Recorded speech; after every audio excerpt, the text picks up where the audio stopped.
Okay, I'm on Earth. Great. So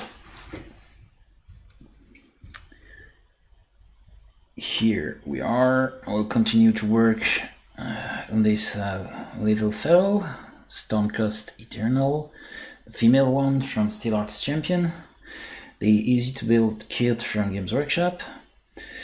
So just for the record, I will explain a little my method here. I worked on that one. It's not finished, but work on that one in the first place.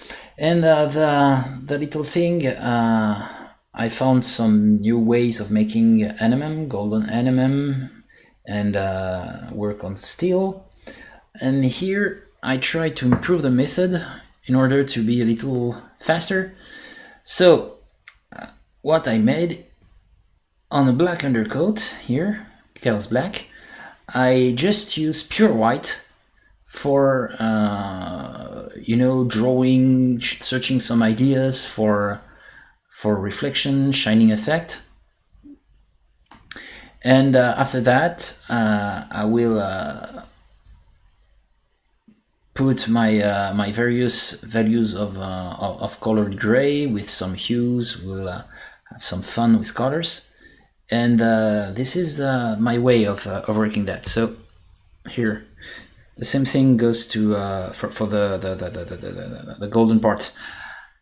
So I'm just trying to draw some light reflection just with pure white on black.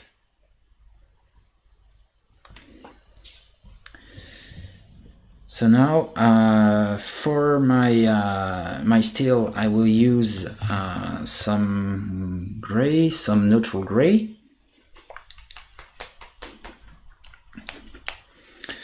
Put there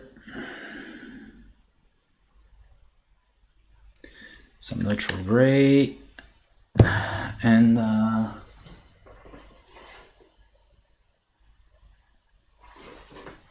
some green.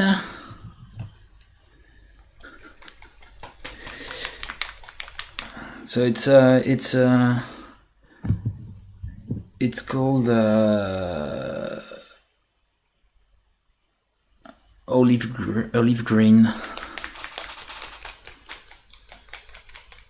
It's olive green? Yeah, olive green. Okay.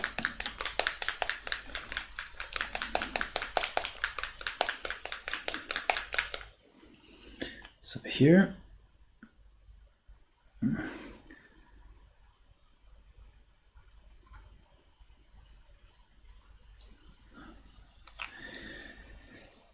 okay, and after that I will use some burnt umber here just for warming a little more the shadows.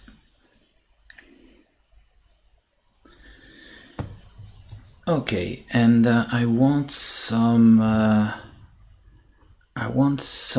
a little warmer for the highlight. I will just use some cold yellow. This is the name of the color. It's just strange, but they call it that way. Where it is? Crap, here.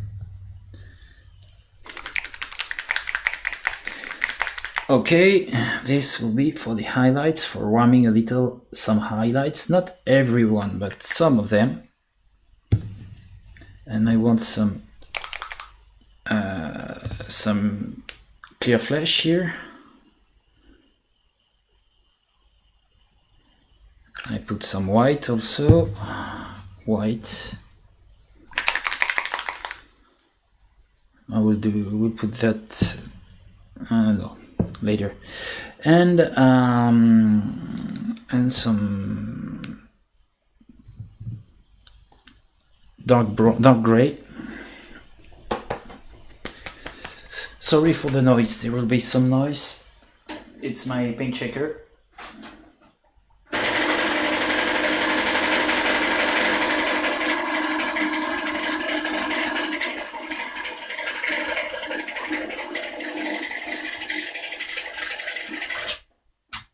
Okay. Dark gray. And some black, because we need black always.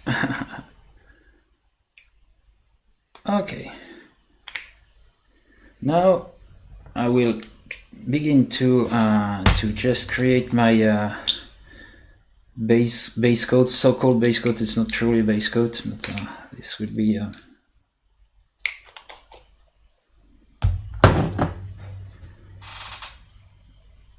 what I will use as a base coat, a mix of green and gray.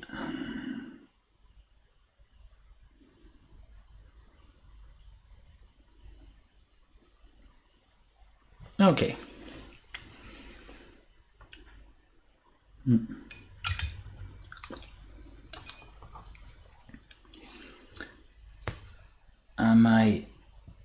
Yeah.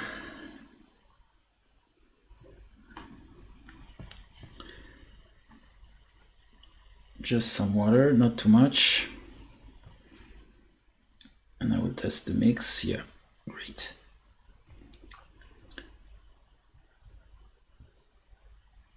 So I will make some stains, just basic stains here.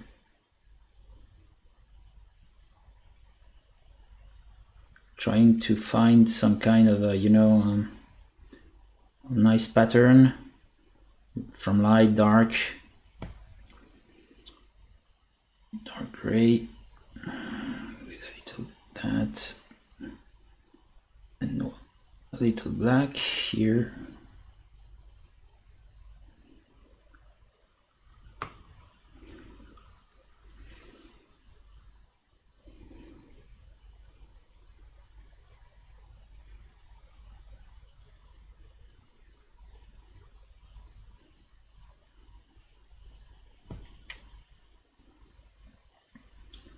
Some yellow. Okay.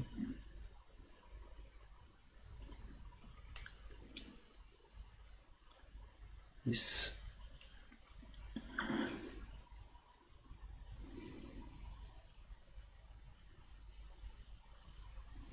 So here I'm just trying to find some ideas, just for building a nice and good and dynamic vision of the metal parts, because obviously this is what I need to have some good metal parts here.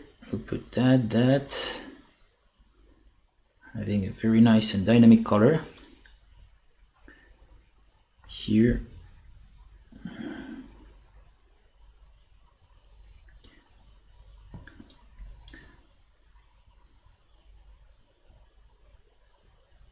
That's why I find it very good to begin to work with just pure white, for trying to find a good pattern of reflection, and you will save a lot of time doing that.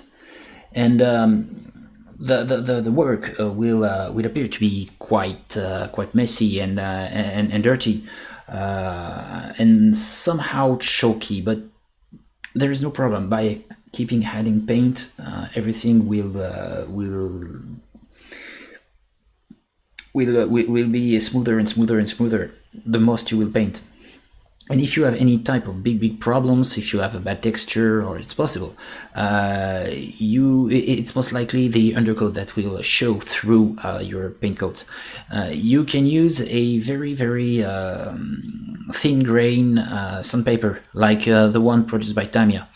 You put some 2000 grit, and this will be perfect, because you will have a nice and very good surface, extremely smooth, extremely sweet, and you can repaint on it. So you can sand with a very soft sandpaper. You can sand a little your paint. The basic thing is to use dry sandpaper. Never use wet for figure painting when you want to sand a little your layers of painter. of paint. So continue here. So yeah, the main thing now, we have a nice and good pattern here. So I will just work the midtones for having a smoother gradation. And it's possible also to try to use I don't know how I can name it. I will glaze. I will use as a glaze another type of hue. Here I will mix some gray and some burnt umber, and I will use it just for drawing some textures, you know. So as somehow an accident in my gradation here, okay, I will just use that for trying to make some textures. So it's very diluted. I'm just using it for having some texture, some stripes here and there. You know, very thin, very soft, very sweet. Yeah.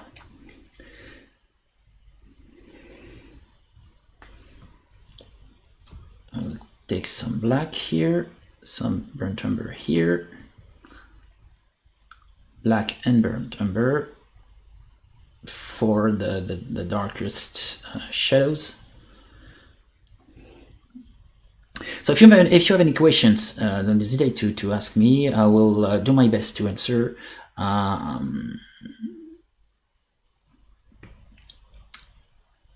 So there will be, I hope to be quite informative.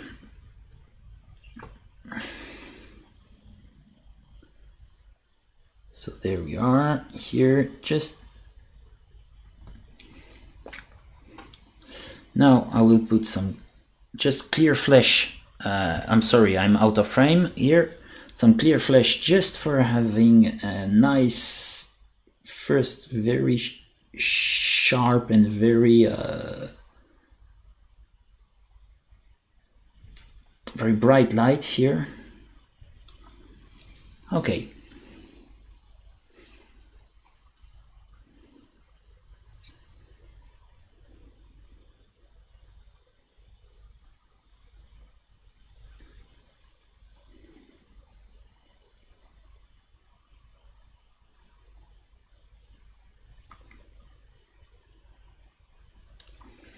So you shouldn't be afraid to be a little messy, okay? But painting basically is making stains, okay?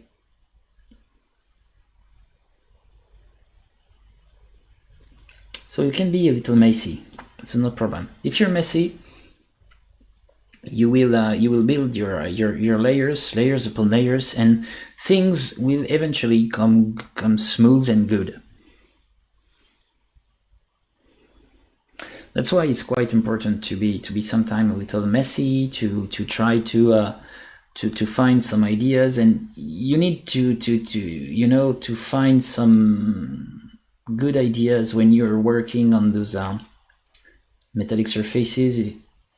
If you want to avoid the basic look of non-metallic metal, if you want something more graphic, more realistic, you will need to work like that, you know.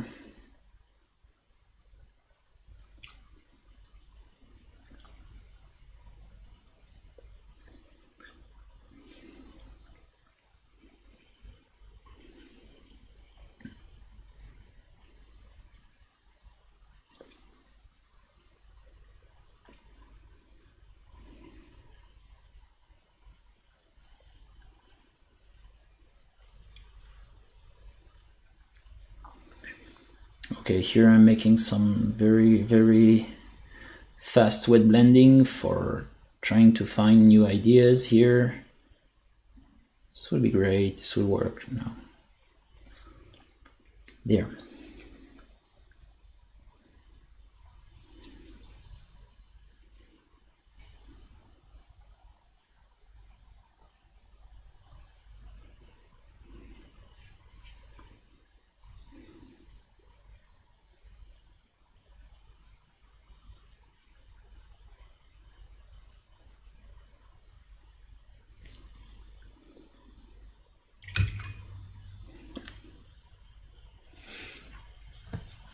Okay.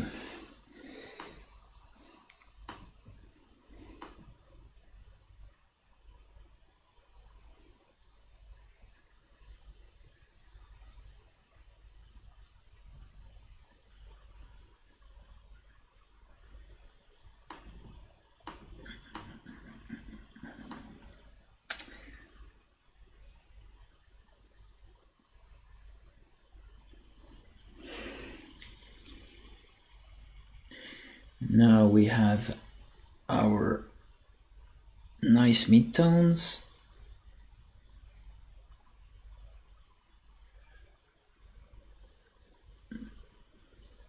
Yeah.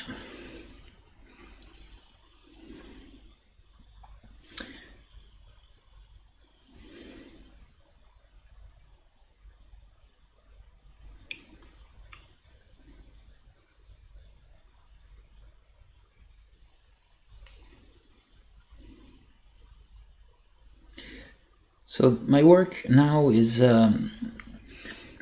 comparable to what we can achieve with markers. If you ever try to draw with markers, you will understand what I mean by that. Sometimes, if you want to have a very smooth transition between two colors, you will put the first layer and you will use the edge of the previous layer, still fresh, for starting another layer with your other marker. And by doing that, you will end up with a very smooth transition of the two. So that's basically what I've done here. I put just a layer of shadow, and before it dried, I put another color and start just next to it onto the edge, the very edge of my first layer, for having a wet blend. And yeah, this allows me to work quite fast.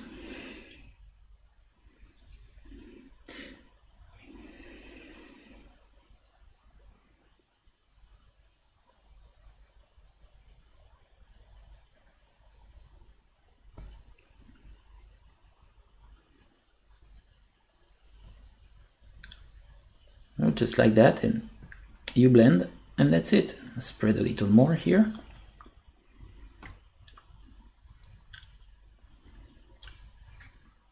Basically, I will try to work also here.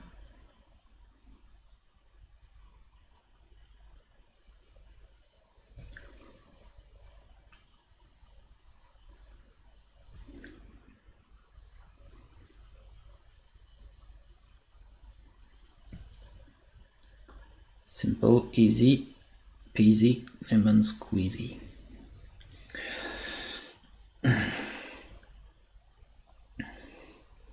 Non-metallic metal should always be simple. It's not very difficult to do. Of course, if you want to some very top-notch results, this will be time-consuming, and you will need to work a lot. But some basic tricks like that could work very, very, very well,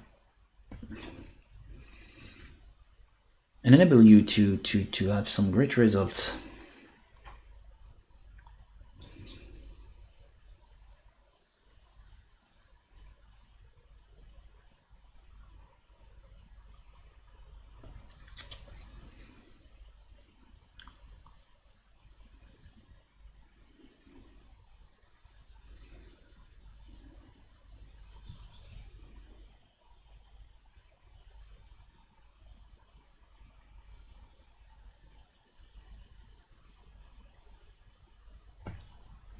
Here now I'm trying to find another little reflection here, because I think this will be better to have that.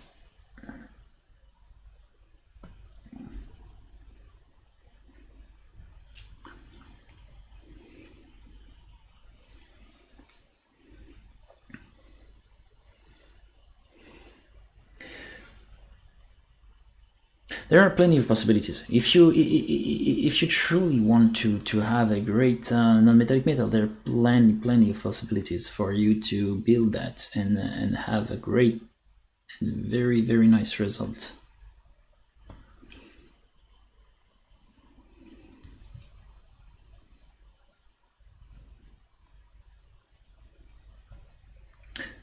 My work may look a little clumsy, but it's my webcam. It's a problem for me because I have to. It's an annoyance for my work. This is embarrassing me.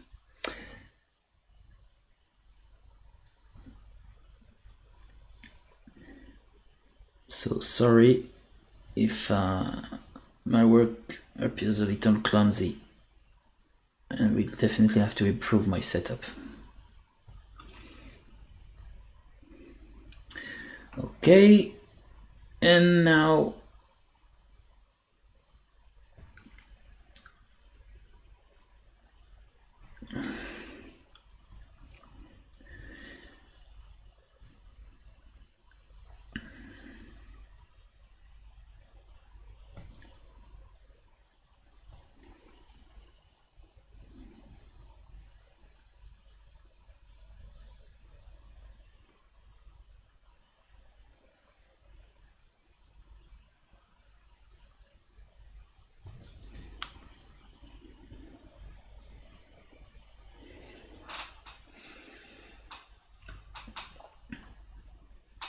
so it's not very complicated. You have just some very simple steps. The first one is to on a black undercoat to draw with pure white. You will draw lights, basic lights. Try to make them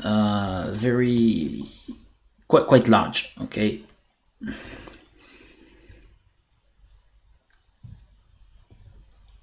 This will be better for you. This will enable you to have a better work if you're making very large first lights. Now we'll just draw.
Okay.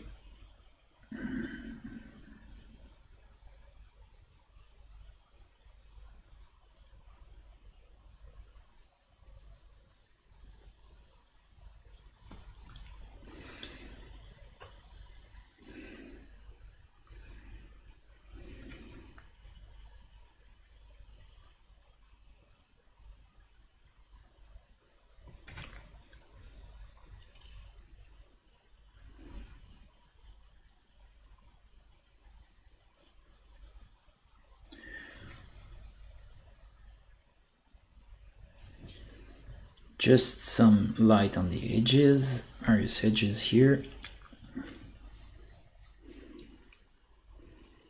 but it's beginning to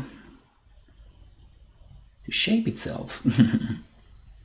This will be great after some improvements, some lights here.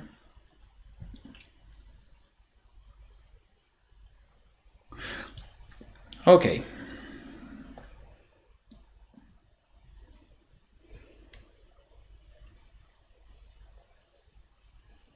So we begin to have a nice effect. It's not perfect by any means, but we begin to understand that it's a metallic part.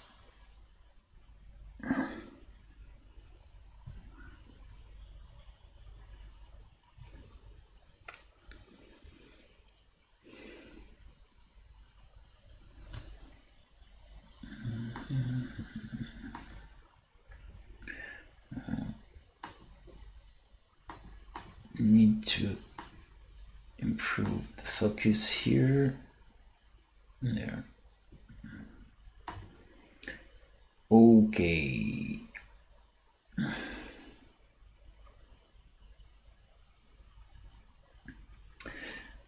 So just for the record, I'm using valley holes. I love those paints. I'm basically painting only with that.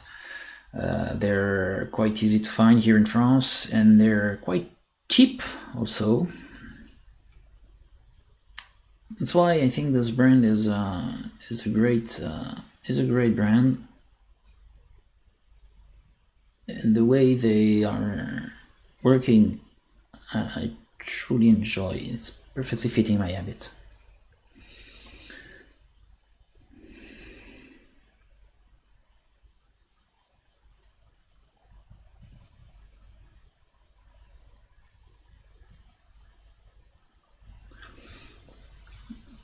Okay.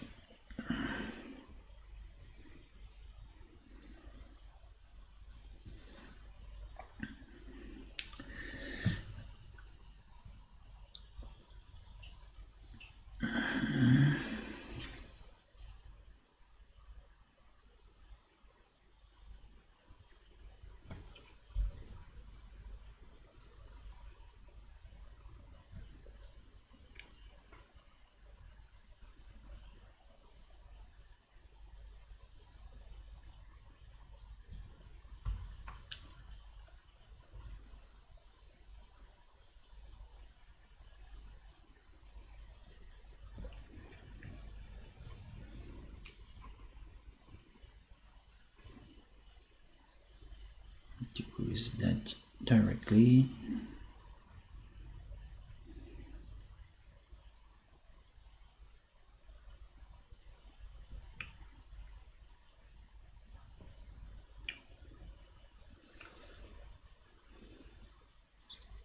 We'll try to keep a nice and good texture here, because it's this part of the hammer, the heating part here, so it will be the metal should be scratched and quite textured.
Okay.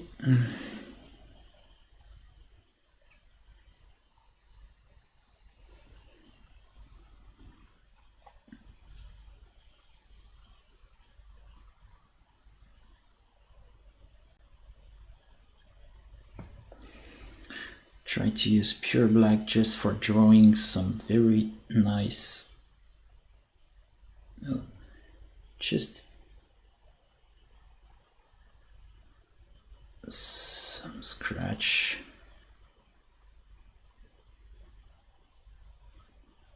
Okay, just some dots, some scratches, not too much, but some of them just some happy little accident, just like our master Bob Ross used to say.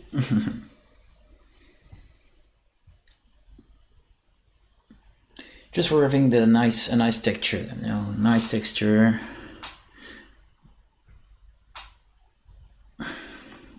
Smooth, sweet.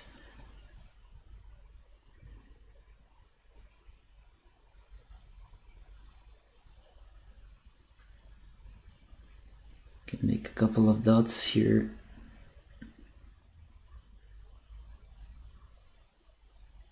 If you ever have something that doesn't work, this is no problem. You can always rework.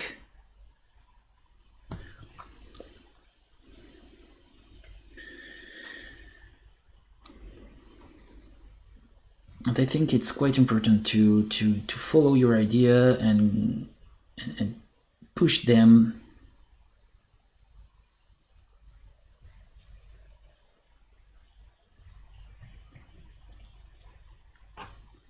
further and further and further.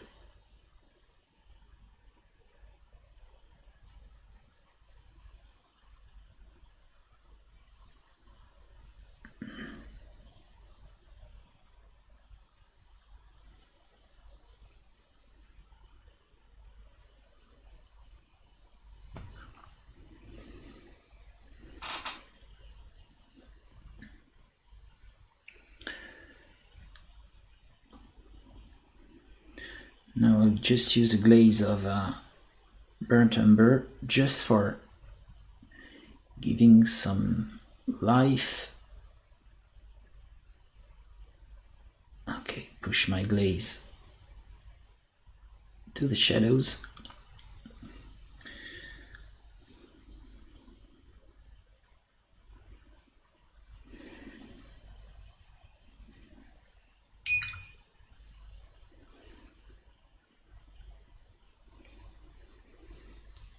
And of course I can use some quite bright yellow.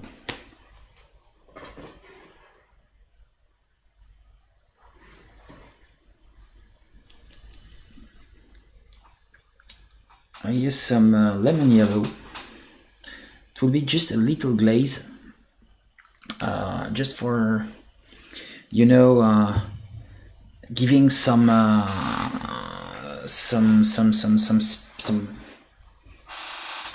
interest for the principal highlights here. This will be just a glaze, just for mid-tones.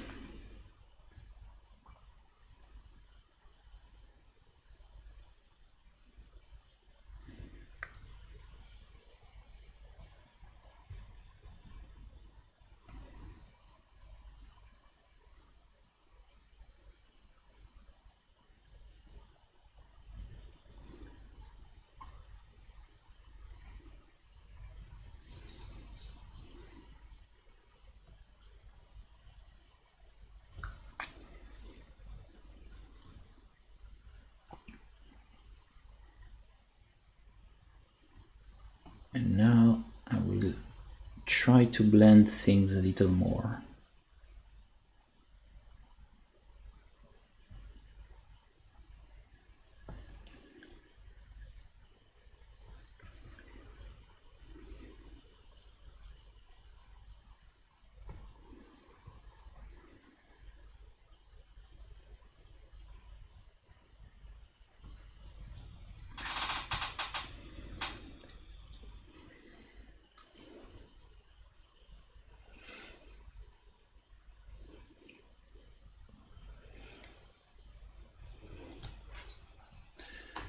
Just try to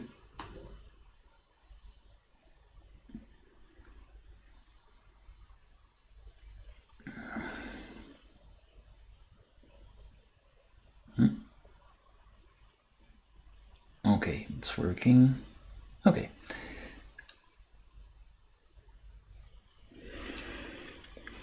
It's not that bad.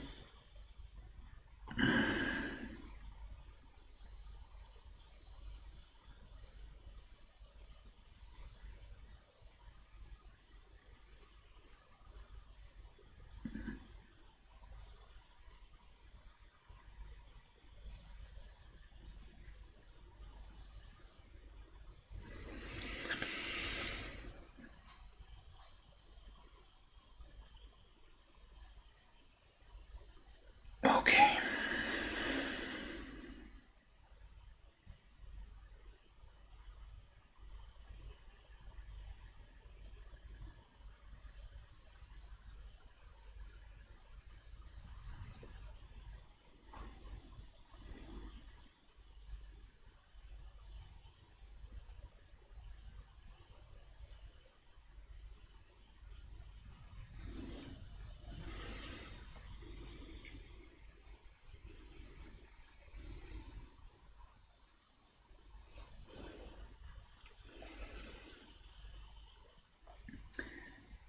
So this is giving me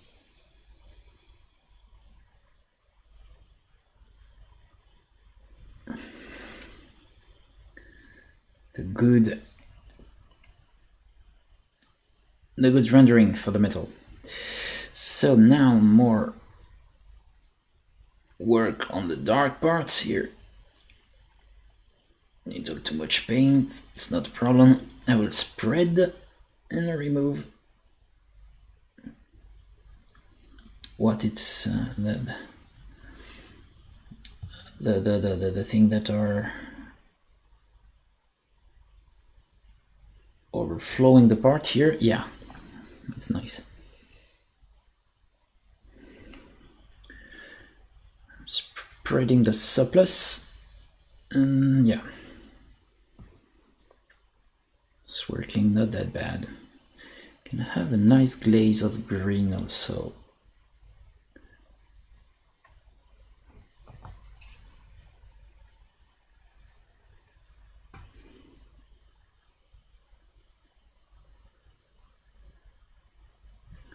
Just for cooling things a little, cooling things down a little. Yeah.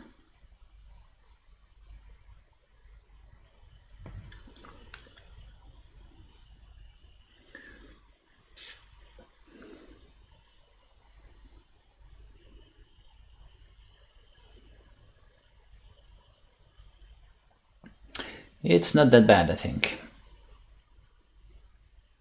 We're good. Now,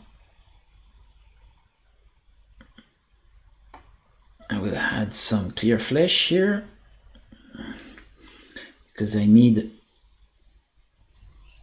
to push more the reflection there. Okay.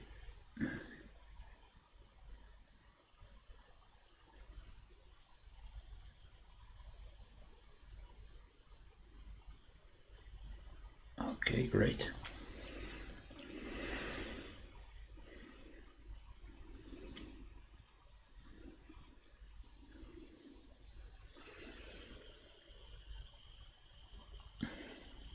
Actually, I think it's quite nice to you know, to try to avoid to have just, you know, bluish steel and very yellowish gold or things like that. You can blur the lines by having some nice yellowish highlights on your steel and greenish midtones. This can be great and can give a, you know, somehow a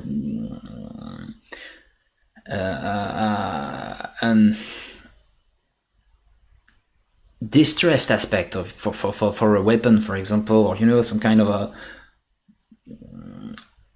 old feeling. Okay, of for this kind of surface. I think it's it's good to do this like that. So now pure clear flesh, trying to push some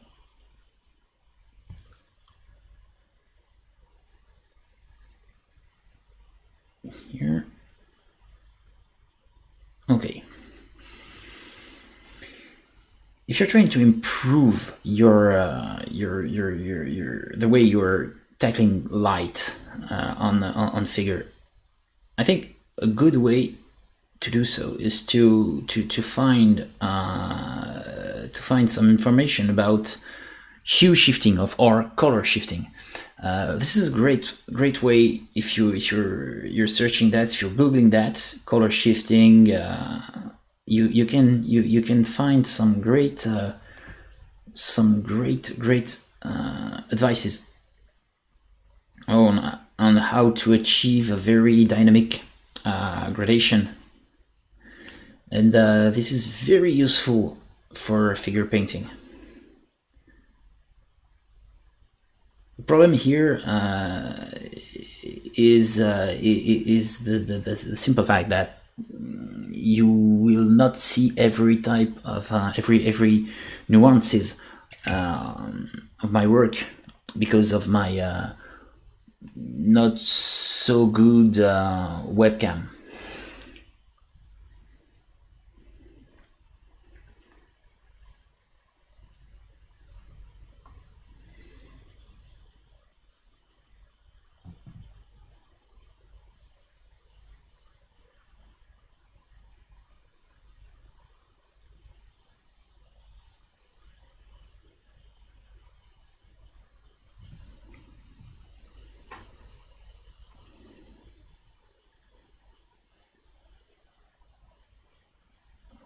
Okay.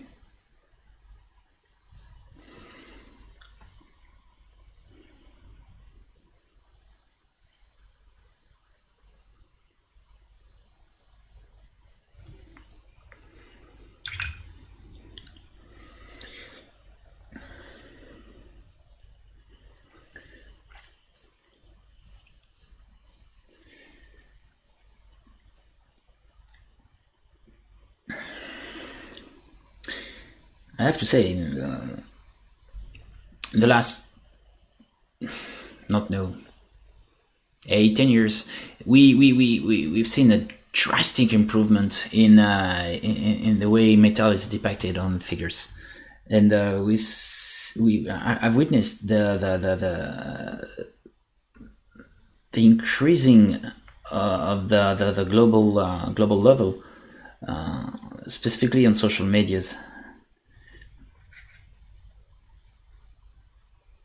And it's very interesting. Try to remain in competition, to always try to improve your way of working. Sometimes it's a little you can be a little tired to always try to change things, to find your recipes, but all in all, it's quite interesting to try to improve, always improve the way you're working, and to have more depth in your way of working on matter, specifically metal.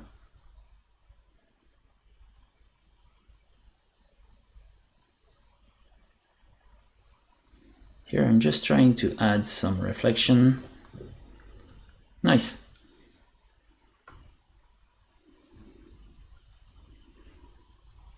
This is almost something like, you can see that as a spacing, a succession of dark, light, warm, cold. You can create a good. You have to find somehow some good balance between every dimension of color.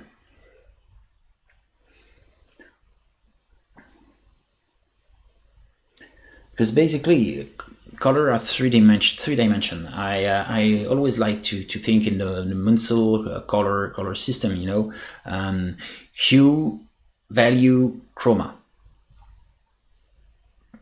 and it will prevent you from falling into some, you know, dead ends when you're searching some stuff with colors. This is very simple, very intuitive.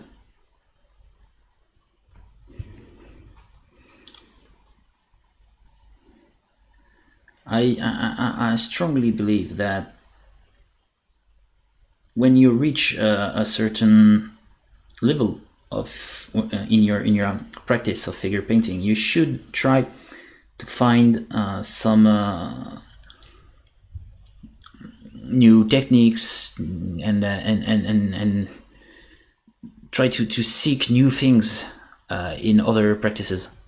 You know, trying to see how people are working when they're working on portraits, for example, on or the way people are working with watercolor. Not just try to not be trapped in miniature painting. You can. There's plenty of great inspiration, specifically online. You will find a lot of things.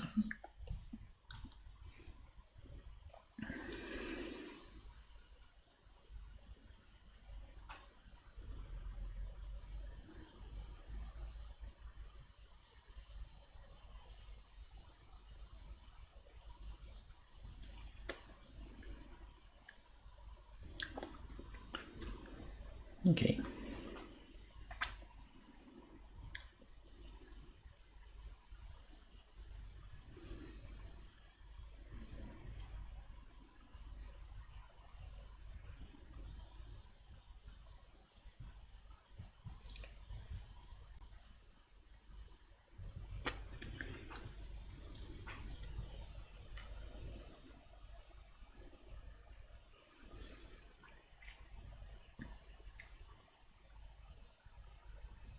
So as you can see, this is quite fast. I mean, for the quality, of course, it's not as fast as some people, you know, who are painting in a very fast way for gaming. But considering the overall quality of the results, I think it's quite fast. This technique is quite fast. It's very sure, even if you're working on you know, on historical stuff nowadays. I mean, it's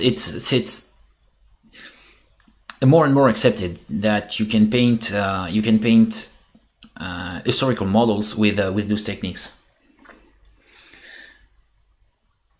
Because, and I know this can be an unpopular opinion for some people, but I think you can be more realistic with non-metallic techniques, because basically the shining aspect of the true metallic paints, and I love to see good models with good metallic paints, but most of the time the sparkles, the shining thing is not to the scale, truly.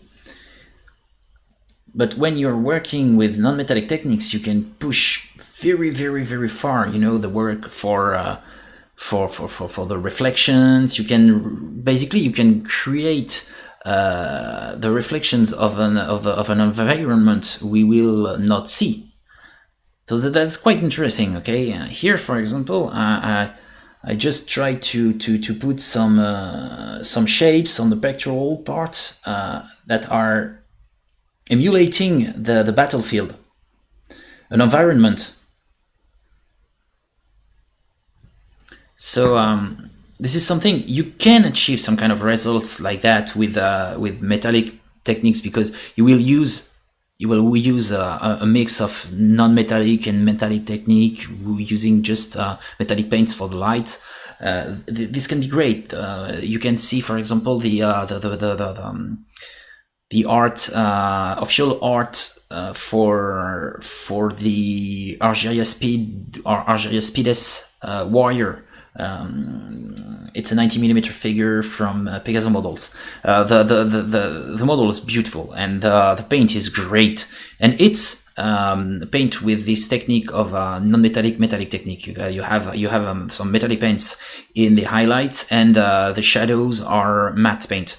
And the guy just painted some reflections here, there. It's the plummet, for example, on the helmet. It's red, and it's and he just painted the red reflection onto the very helmet itself, which is golden. And it's working great. It's perfect. It's wonderful. But you know, I think it's more. It's simpler, to say the least, to just work in a non-metallic technique for me. I find it simpler, and I prefer to work like that. It's easier for me to do this than to try to work with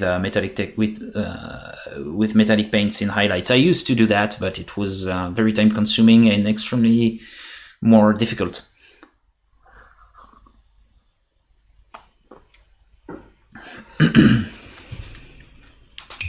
Okay, I will work on this part of the shaft here. So we have our base coat. It's not truly a base coat, but it's our middle value.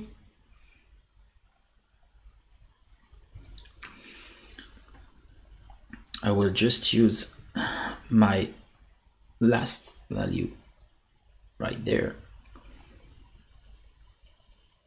Okay.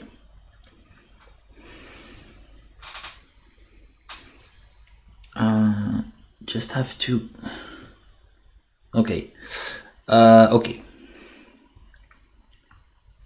You have an angle, so I will try to draw this angle here by underlying the edge. Nice.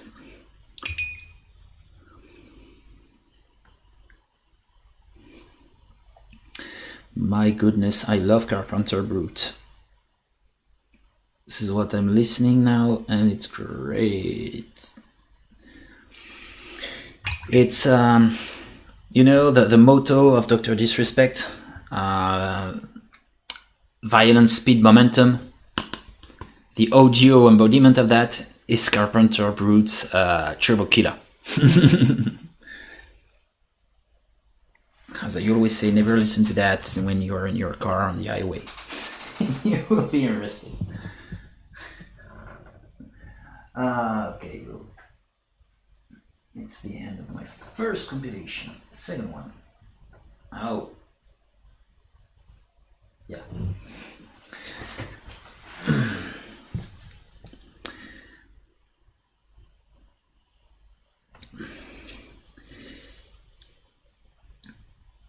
And I hope to work on historical models in the near future, because I definitely missed some good historical models.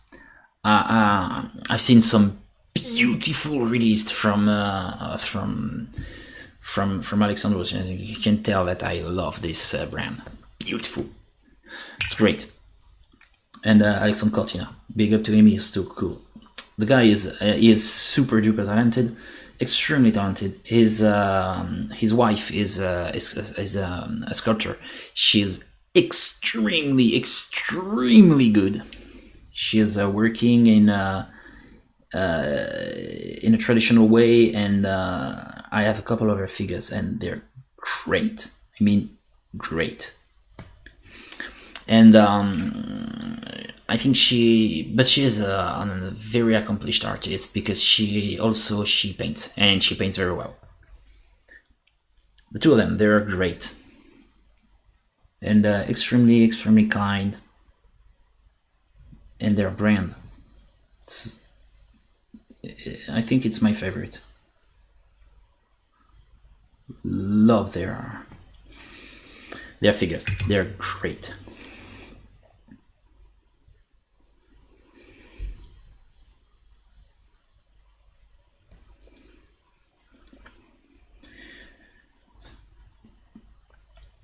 I have a Roman legionary.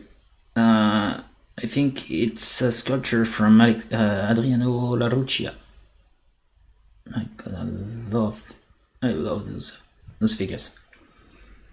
54mm, quite big, more close to, you know, it's closer to 60mm,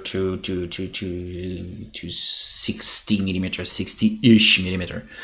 But they're great style and wonderful. Love this. Okay.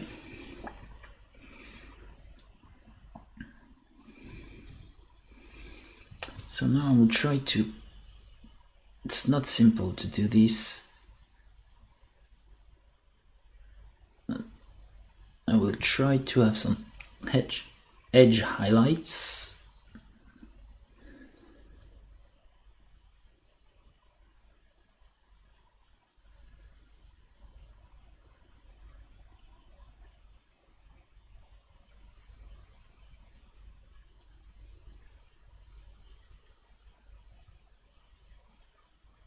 There.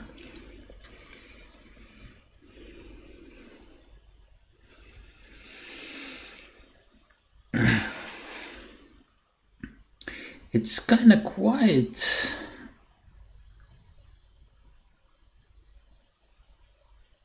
I don't know if this could interest my viewers to see some historical stuff, because, you know, this is I enjoy to paint some Game Workshop stuff, okay, like that. Their figures are very good, and this is a good brand. But definitely my thing, it's more historical stuff. The problem being that it's more some kind of a niche thing, and I don't know if my viewers could be interested, because if I'm doing that and I have somehow 0 viewers, this can be not very good for me.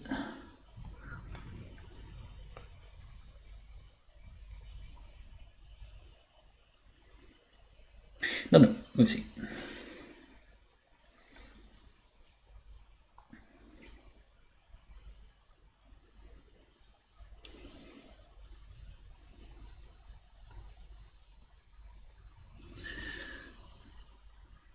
So yeah, earlier I talked about color or hue shifting.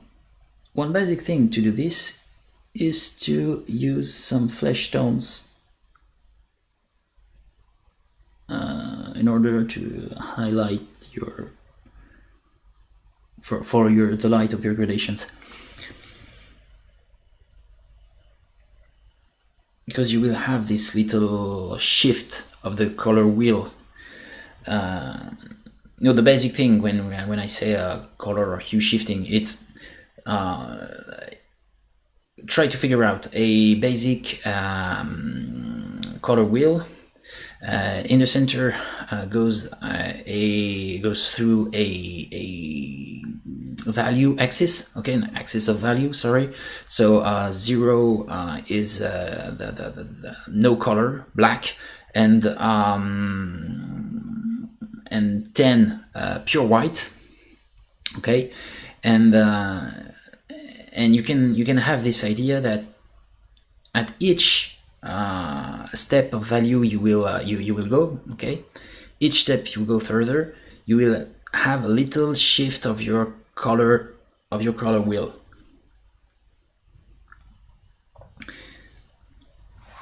So you will have your gradation, but it will not be just, you know, focused on values. You also will have some kind of a better contrast, more dynamism with this slight shift of the color wheel.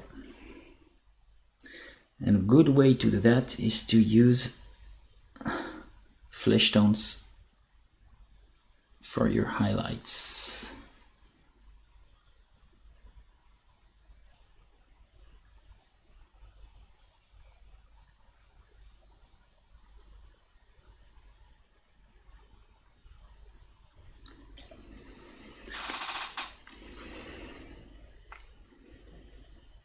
Okay.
Okay, that's cool. We'll work on this part now. Shadows.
Okay, now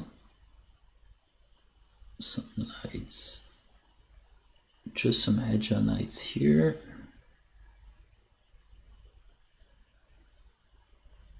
Okay, here, another one just there.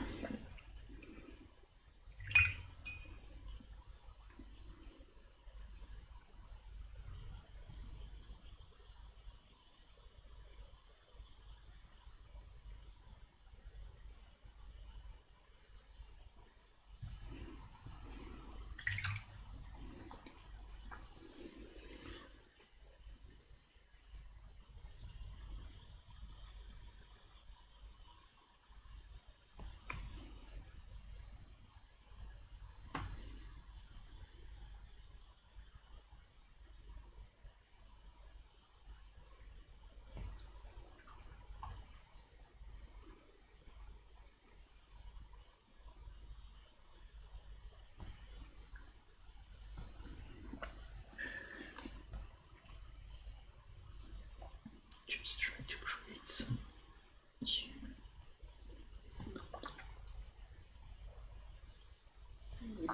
Okay.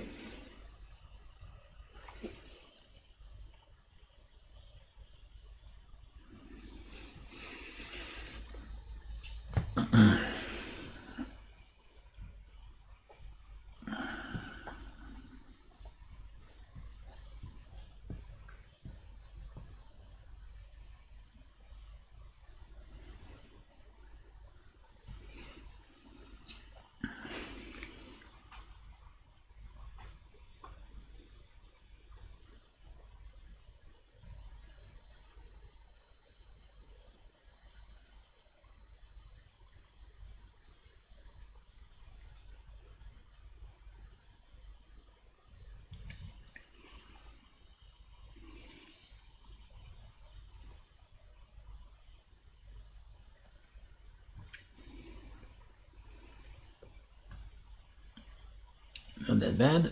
Not that bad.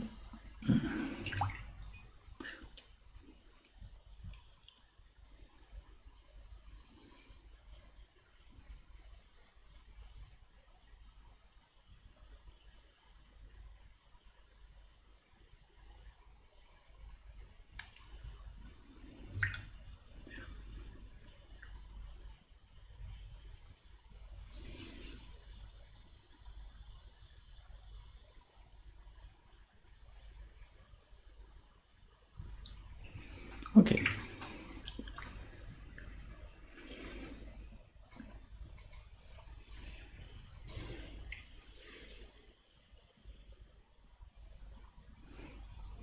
I think our armor is not that bad. I will just try to push more lights just there.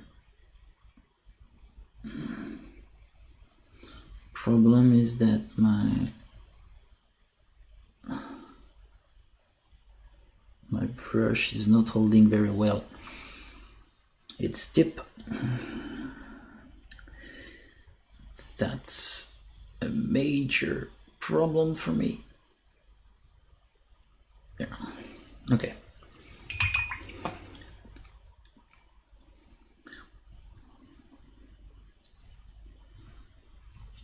Under, just put some.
Let's see.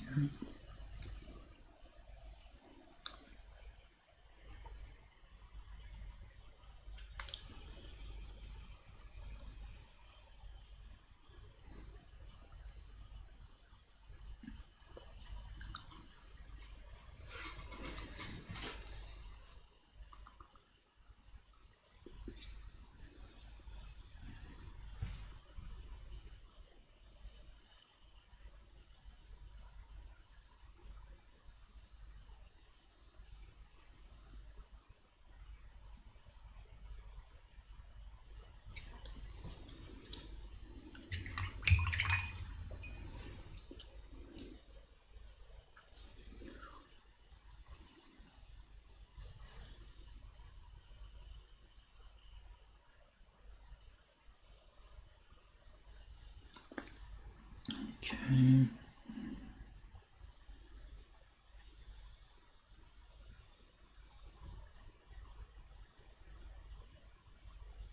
Try to tighten a little this highlighted part here. Yeah.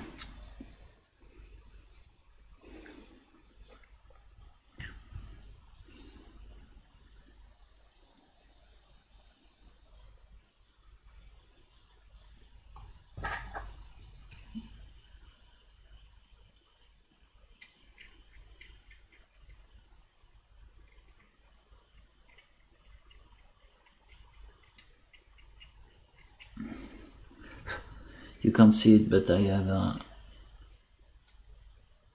some dirt here. Just a little fiber I want to remove.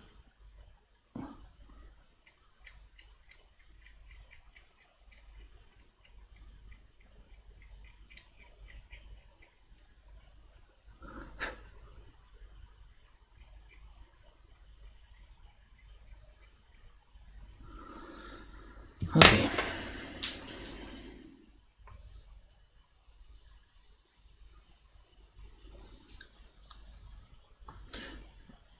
I will fix that over time. It's not a problem. Yeah. Okay.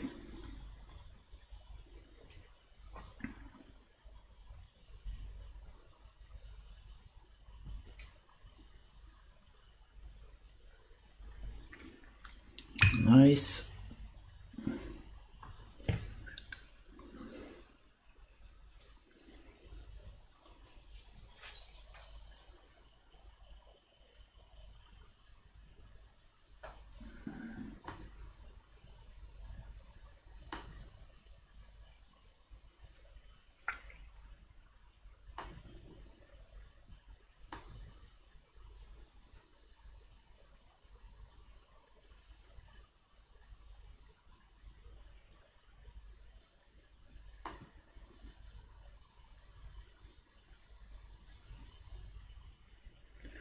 Okay.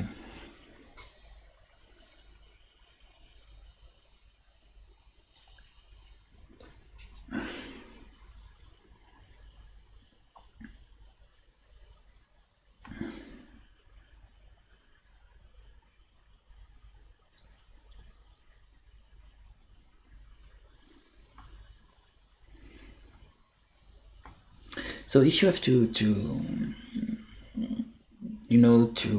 remember something about this, the way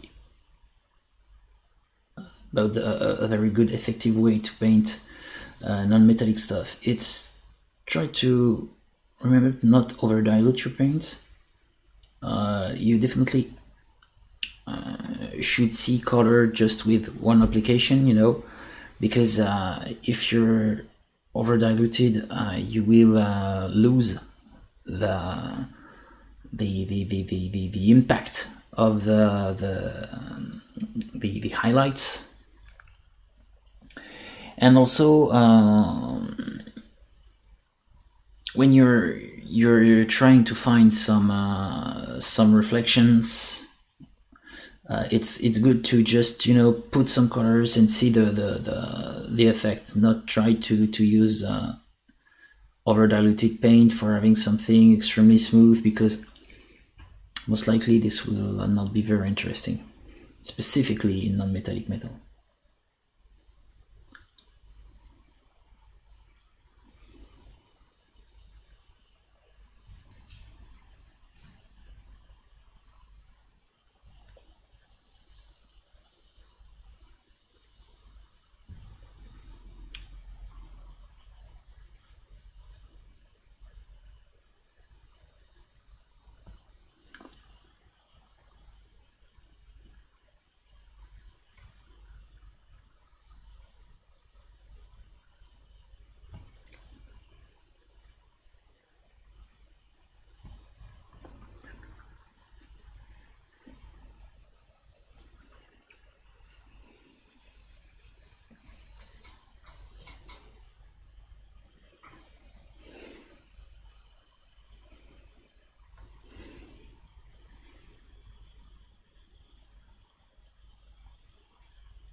Okay.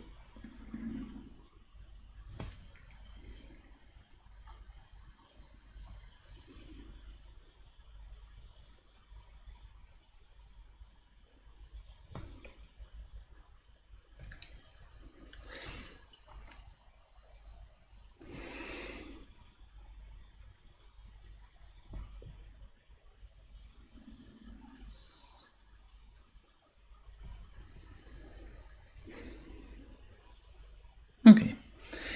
It's not too bad.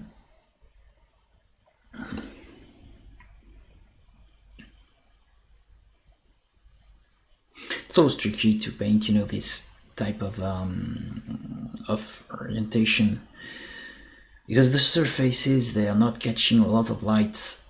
So if I want to make them very interesting, I have to work the reflections, but it's not very easy to find something interesting. On that part, it's more it's a little easier, but here.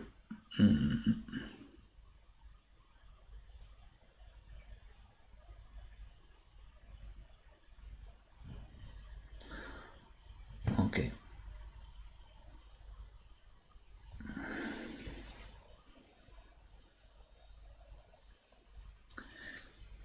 There.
Okay.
Okay.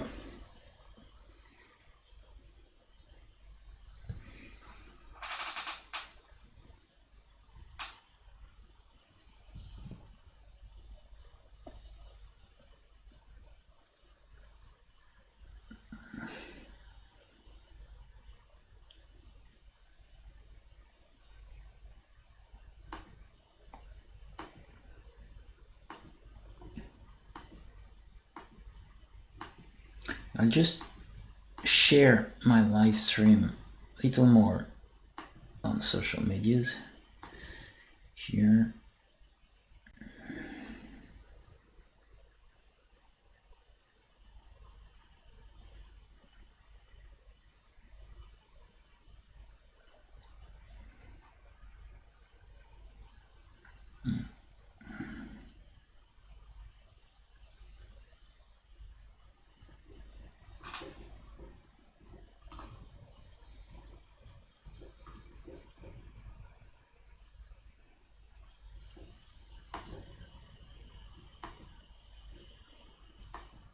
And Facebook.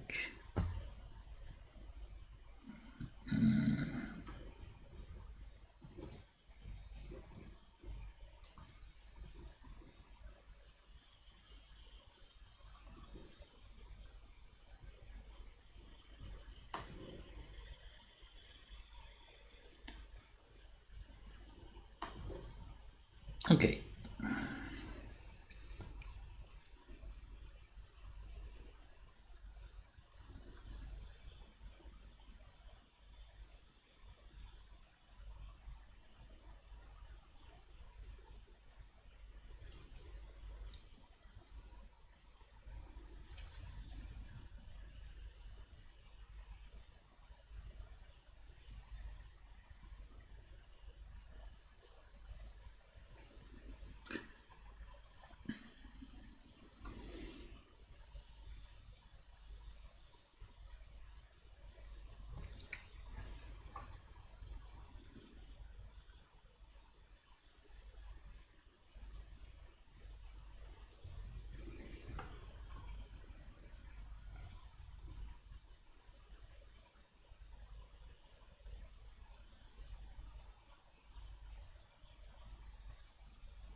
I love this this feeling of tightening things up, tuning things.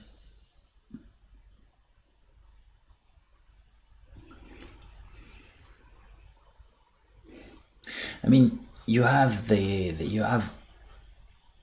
somehow a level of control with this technique. It's very, very interesting.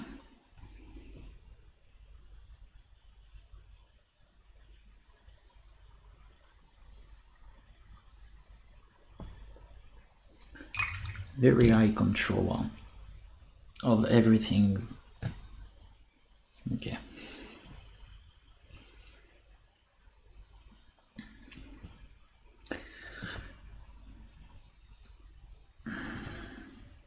That would be so cool to have a producer for helping me.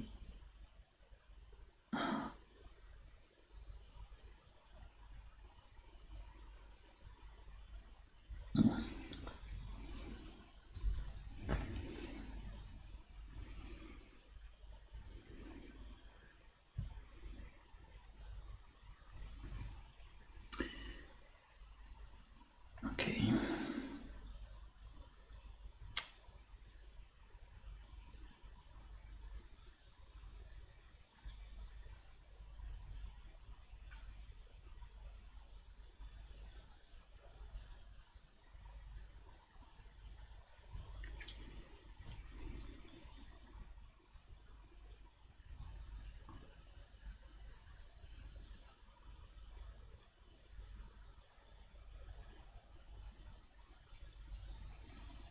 Okay.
Great.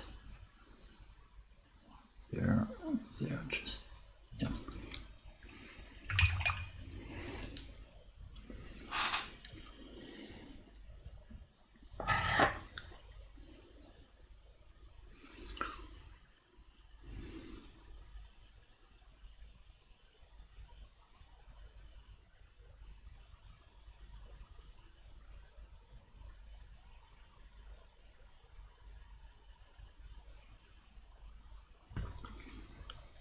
Okay.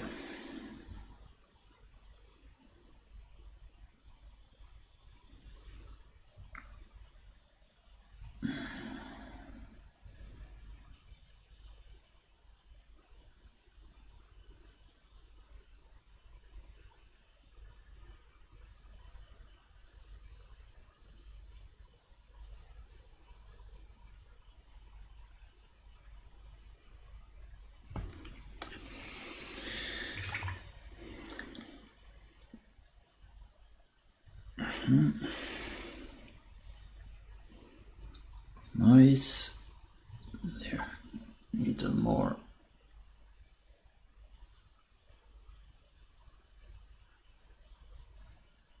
Okay.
another trick I'll show you.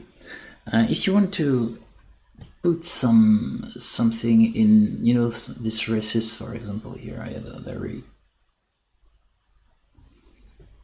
I put some water in it. Oh. And I would just take some black on the tip of my brush, basically plunge it. This will dilute my black and will enable it to flow inside. It's simpler.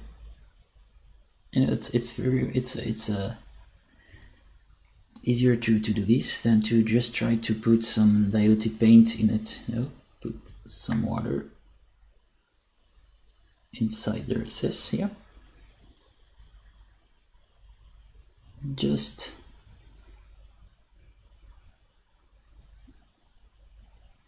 and there I have some black inside the recess here. Simple, easy, quick, easy peasy.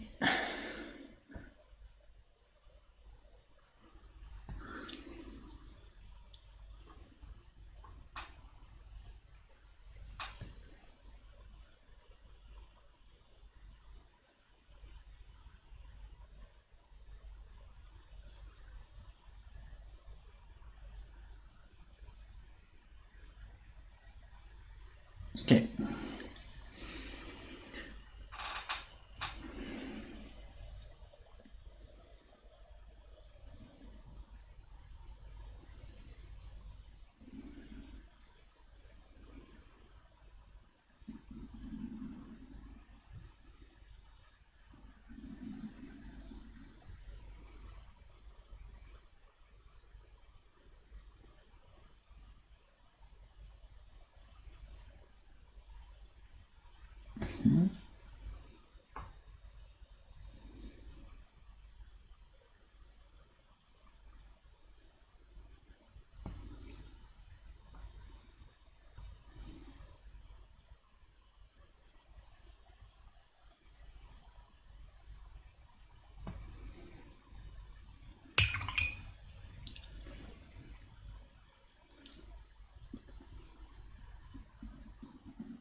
Okay, now more of that.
Okay. Okay.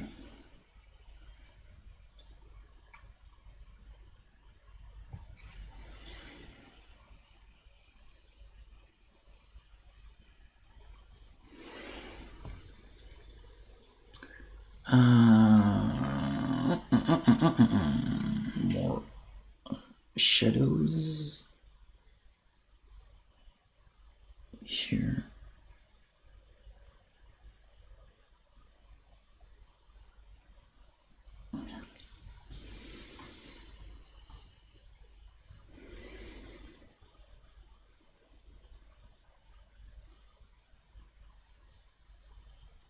Trying there to push some lights.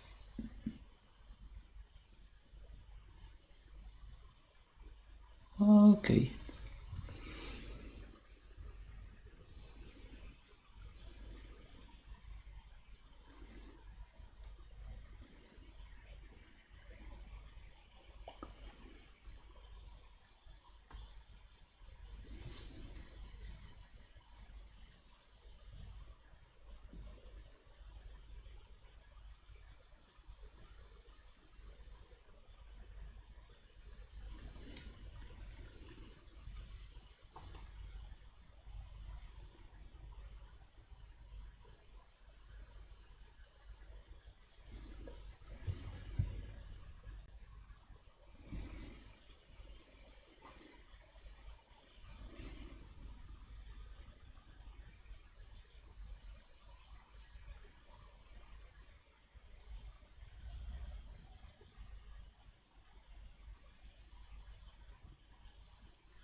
Crap!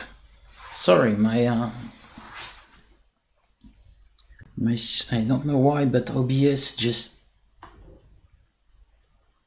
ceased to function. This is completely crazy. I don't know how. I don't know why, but I had a problem here. Sorry.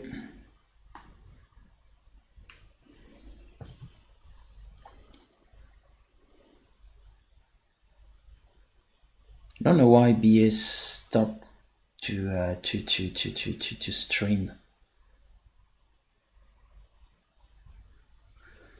What a crappy thing. Okay.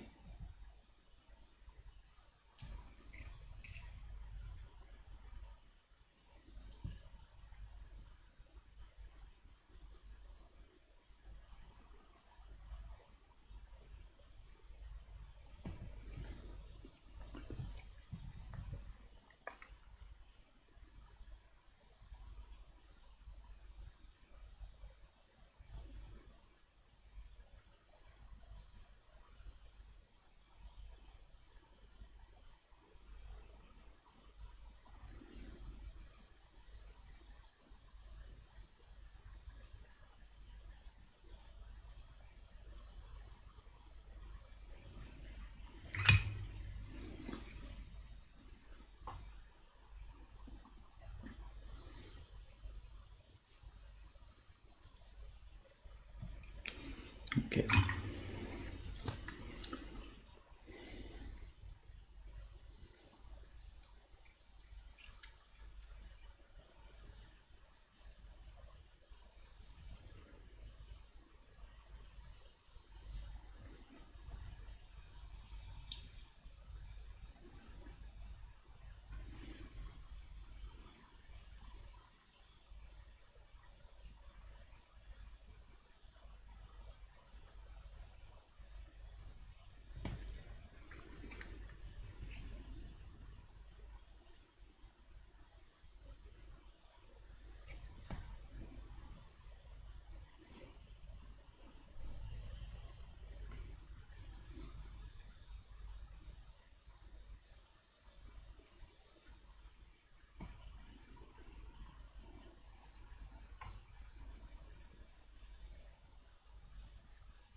Okay.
So yeah, and non-metallic metal is not that complicated. You can do some nice effects with just some tricks, and if you know where to put some the values, if you find some good ideas for dynamizing surfaces, that's pretty much it. This will work.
Pretty much it.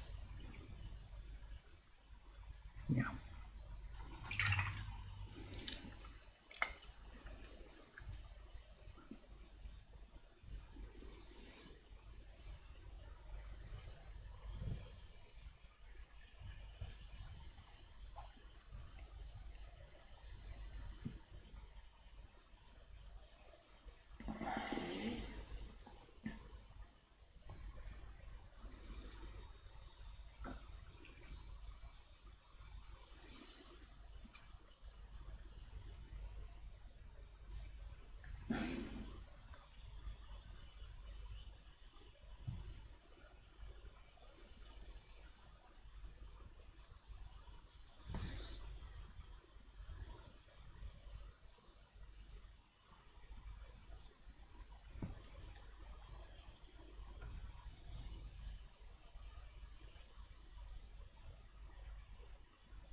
Okay.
Okay.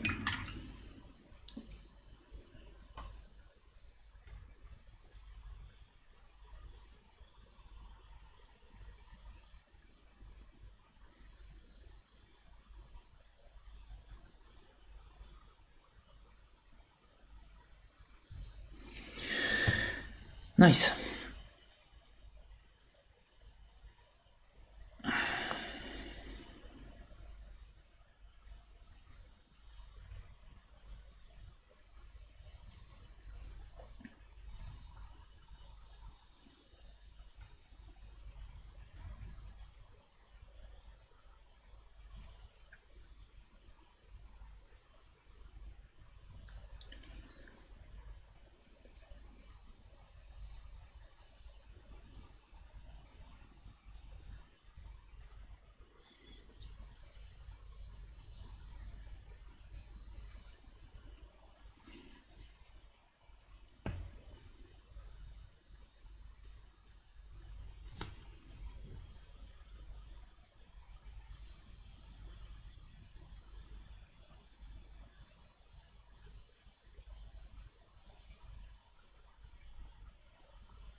Okay.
just paint the inside of the shield here. That's just this part, because we'll not make any type of texture, because here this would not be visible, and don't want to lose too much time. That's a specific figure, so I will not bother to make this kind of work here. Yeah. Just put some colors here, and this will be enough.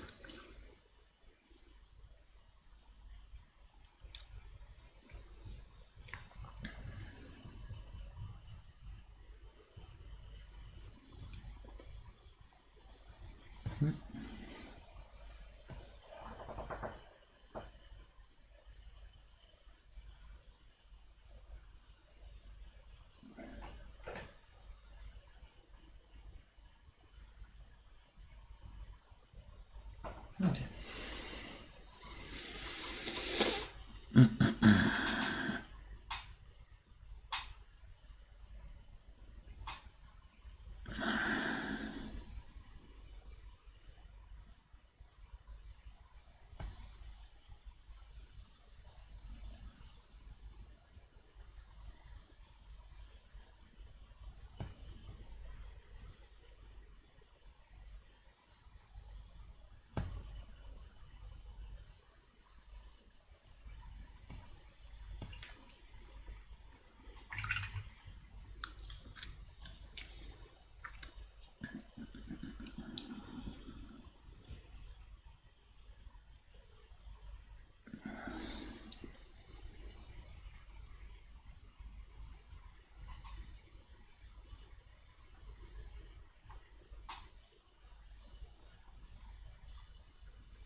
Okay, great.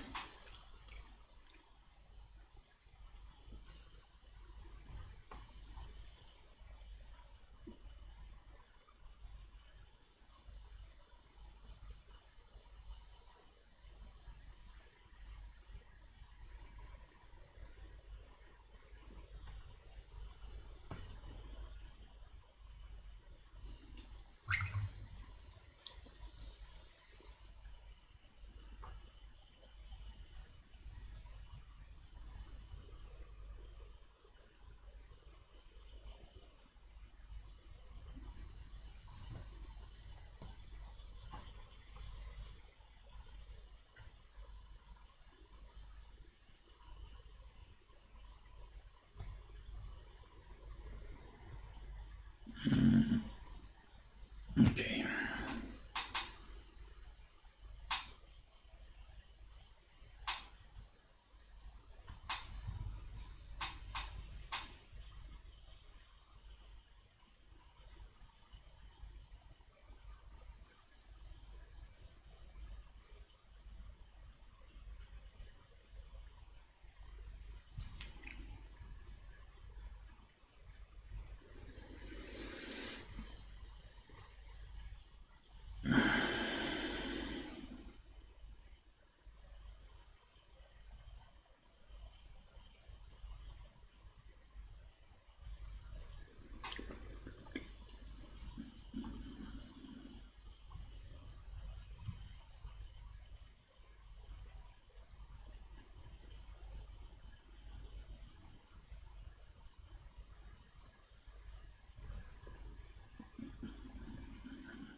Okay. Okay. So sorry, I'm not very talkative now. I'm just a little focused on my task now. But if you have any questions, don't hesitate. You can ask me. Anything about figure painting or sculpting? I'll do my best to answer.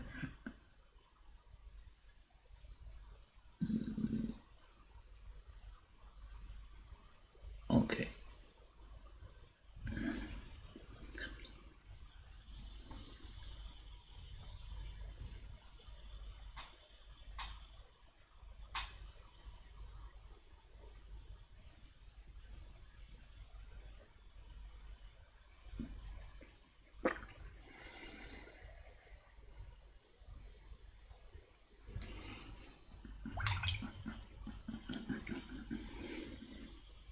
Ouch.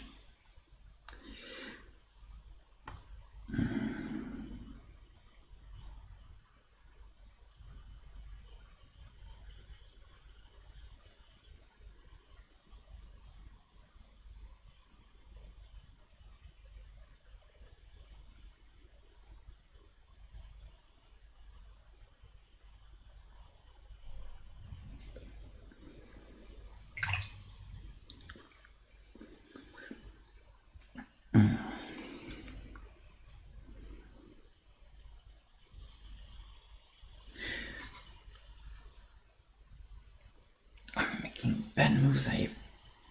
My wrist is hurting. Ouch.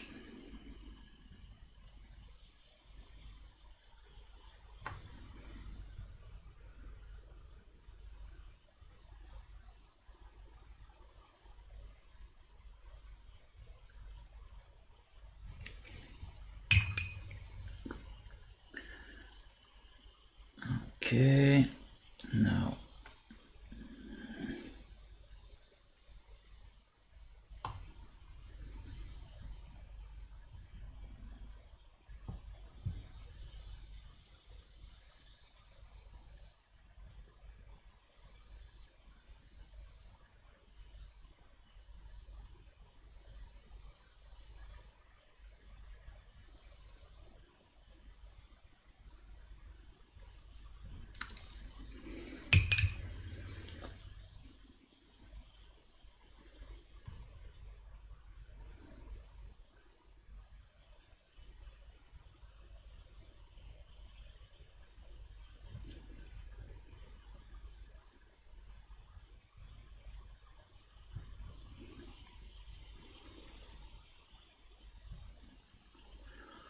great, and it's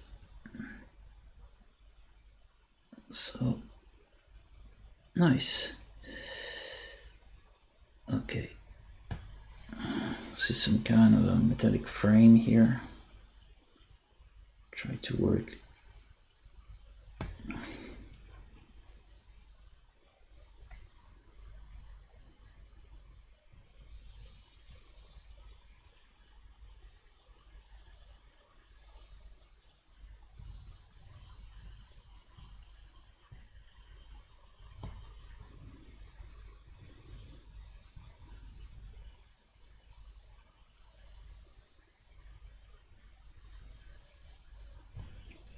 Very simple, nice.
Okay, I think I will do some gold parts just for showing you how achieving a nice result on golden parts, and after those golden parts, I think I will be good. Because there are some things here it's not very easy for me to do this with all of my things everywhere. It's not very simple. I think I will have to work closer to my model, and of course I can't do that while recording, and it's not very interesting for you to see. Just making a little highlight there, and after that I will work on my golden parts. Golden parts of the shield, okay.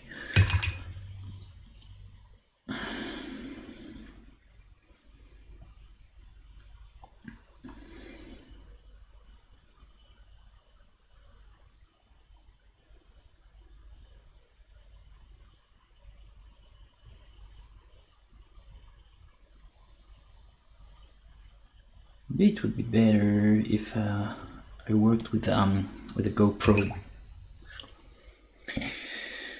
Let's see. So I will use some olive gray here.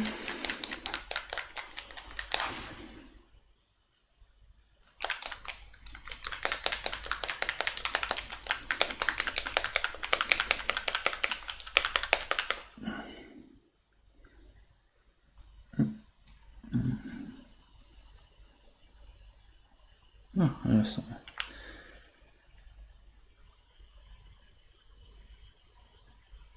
Okay. Some Japanese uniform. It's a great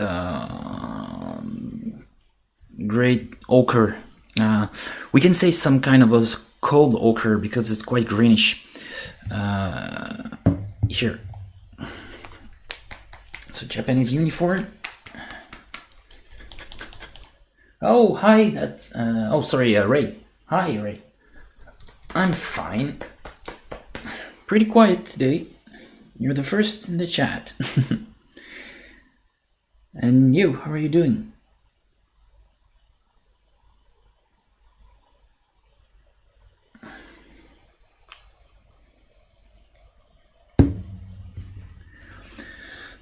My ochre here, put some ochre and some green. Mix that up, mix that bad boy. There, another one here. Yes, quite greenish gold.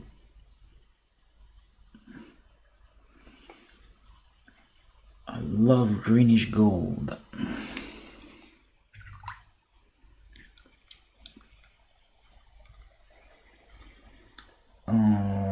Now I will try to have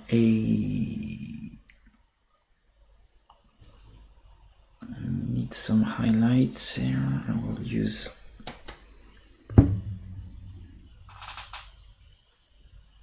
that, some yellow.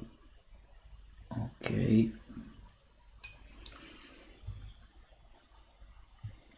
And in between,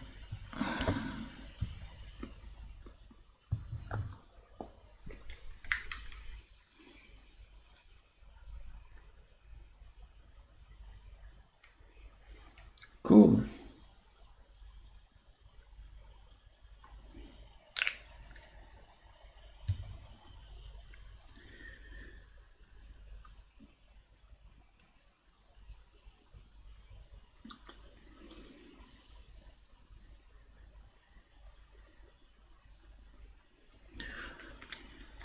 Yeah, quite peaceful, peaceful Sunday.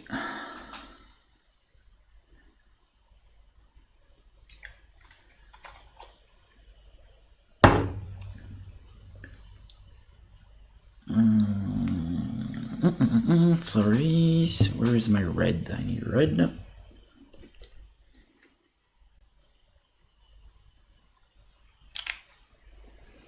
Always working on landscapes.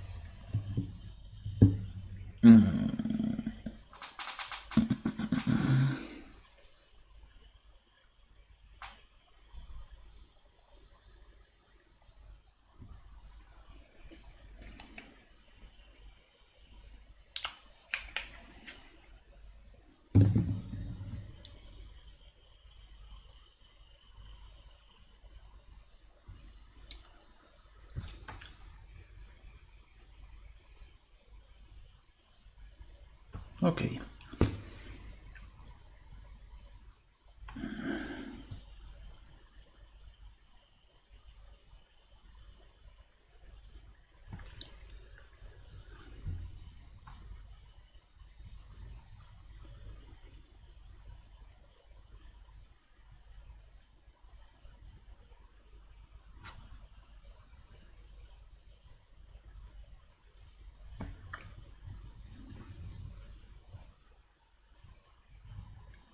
Nice.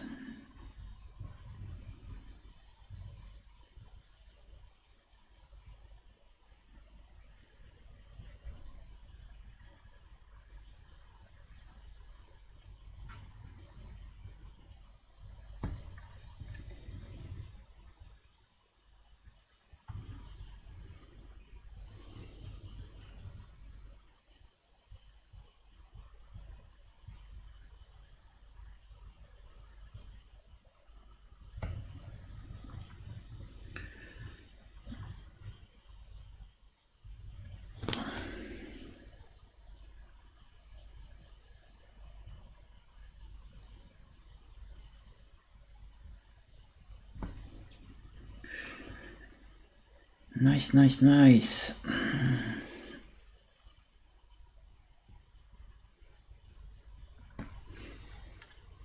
I should find some ideas for, you know, using drawing and 2D painting for making some backgrounds for my figures.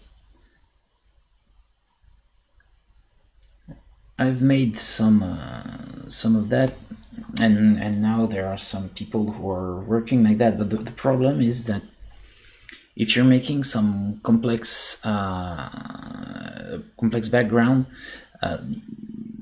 specifically if you have some perspective in it, this can be a little off with a 3D subject.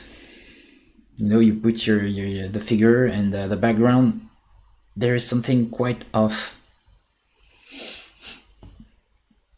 But I have some ideas for, you know, a little work around this problem. I should try to work something.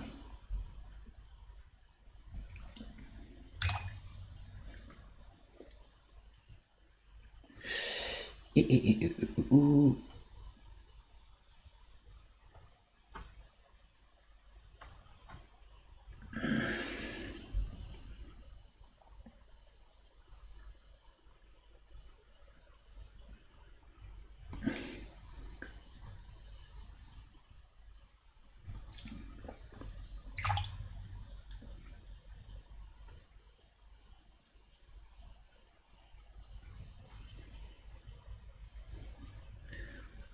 Definitely, I love this part of the job.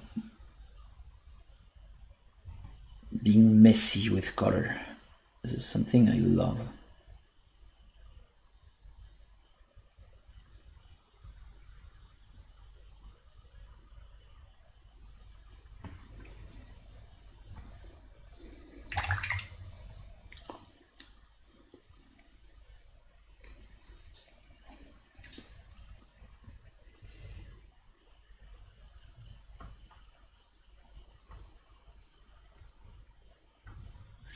Very simple things. It's working great now. Okay.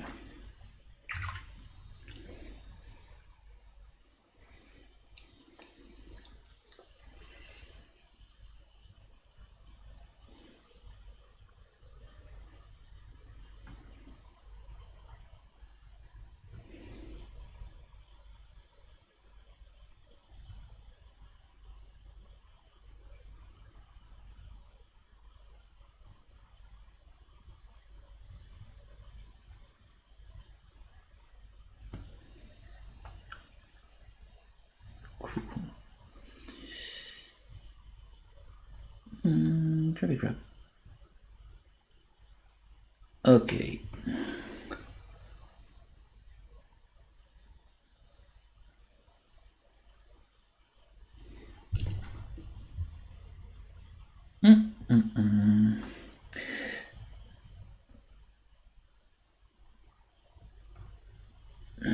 More lights here.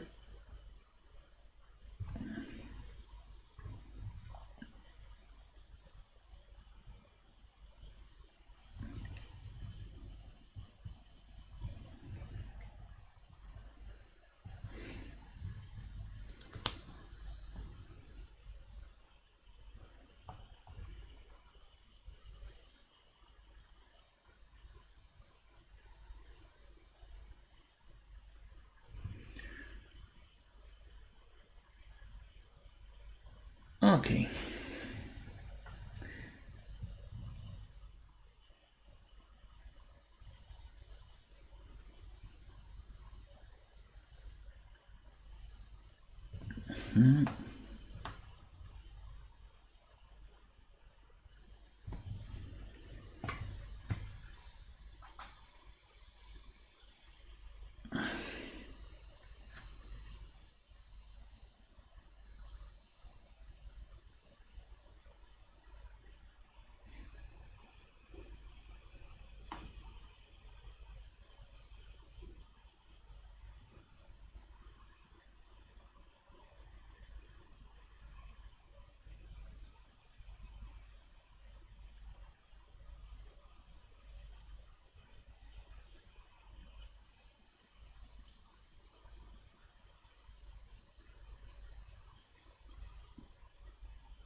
Okay.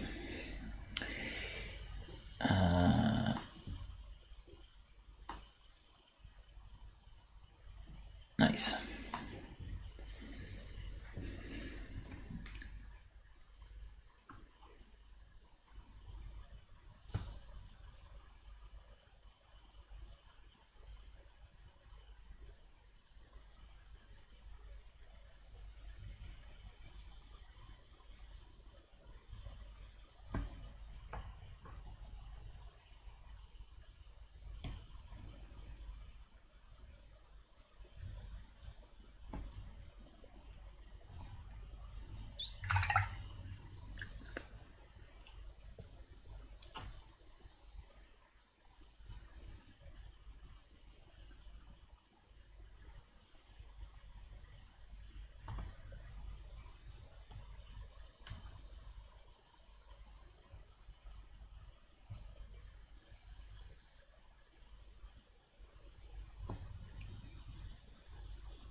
Adding shading to my to the shield. Yes, I will work a little more.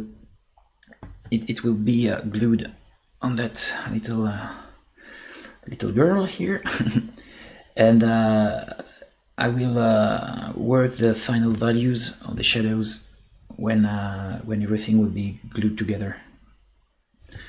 I will put some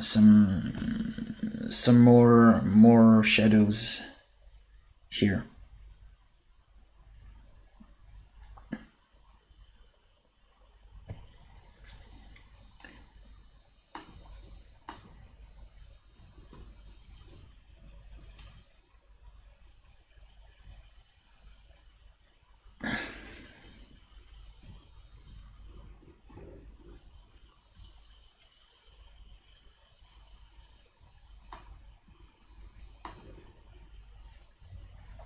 And for the metallic parts, I'll see when I will have to tune to balance, you know, the lights and the shadows. So maybe I will add some more here and there.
Oh yeah, no, it's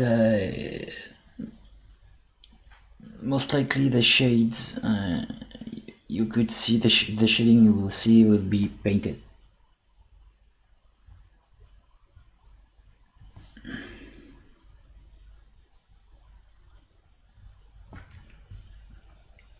Yeah.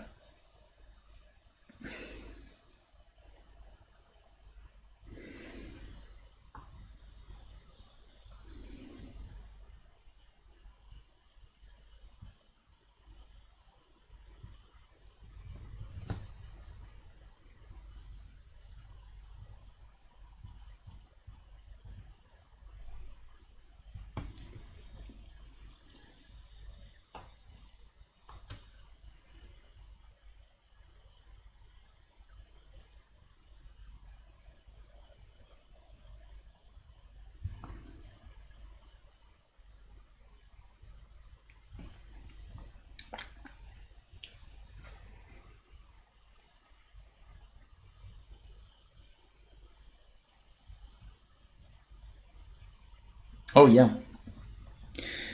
Me too, but I'm sticking to the official color scheme from the manufacturer. Oh, it's basically guys in golden armor with blue stuff. So yeah, I'm sticking to this color scheme.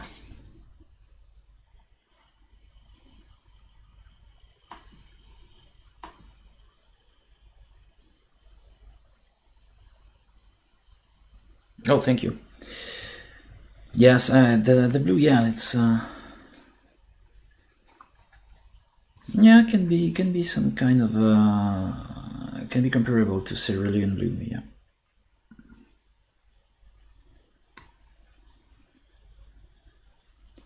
Oh, I don't know if anyone from Vallejo is watching me now, but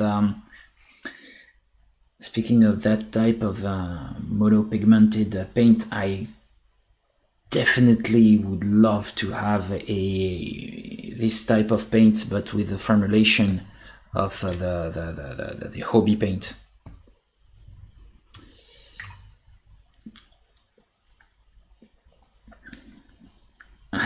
I would love to have mono pigmented stuff, but with the Vallejo formulation, you know. Love that. I really like Vallejo paints.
What the heck? Do you see any anything? Because my I've just had a error message from YouTube saying that they struggle to display things. What the heck?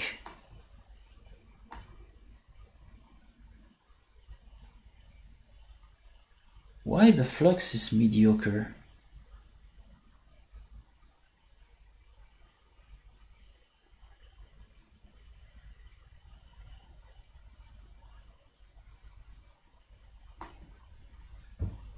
What the heck is that?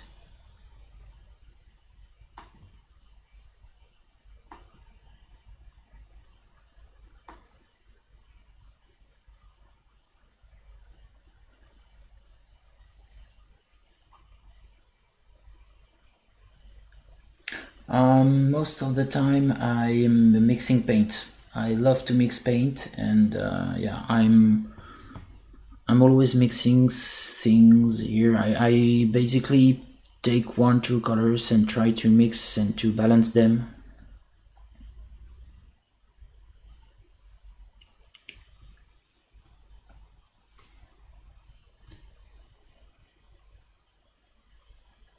Okay, thanks. Okay, no, I think it's YouTube that just I had a problem earlier, but I think they were just trying to warn me, but it was a previous problem just like 1 hour ago. So okay, great, thanks for the feedback.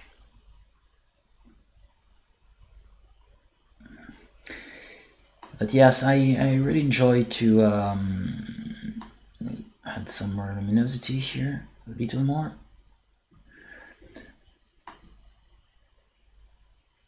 Okay, I definitely try to always mix my paint.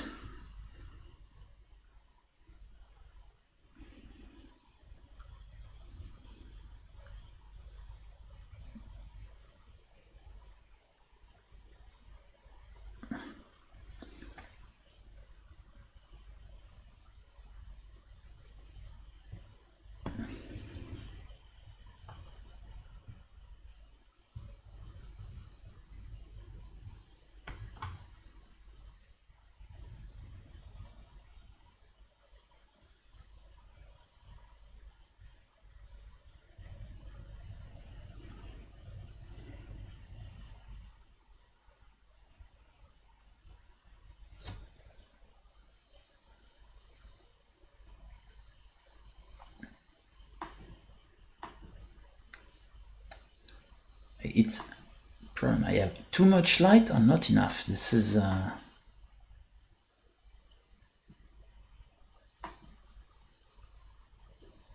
very, very crappy.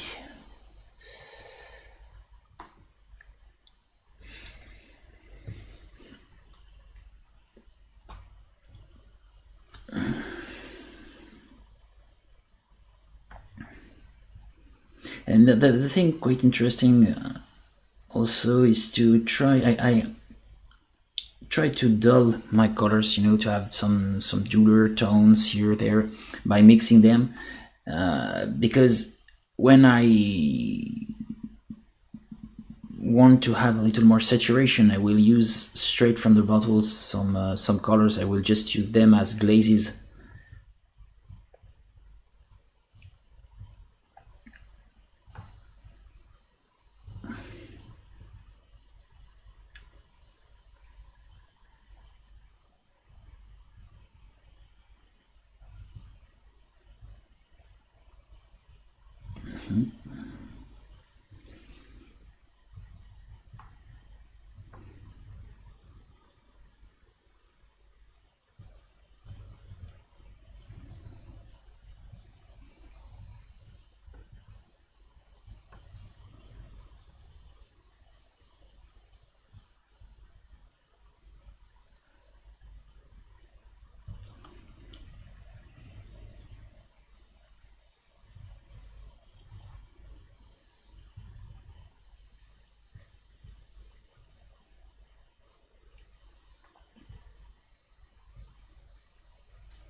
Yeah.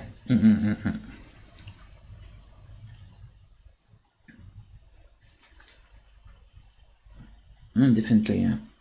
It's very interesting to do that, to work with complementary colors, or but there are plenty of very, very nice techniques to work on. Now I'm using for all my work, I'm trying to have some dynamism in my gradations. So I'm using what we can call hue shifting or color shifting.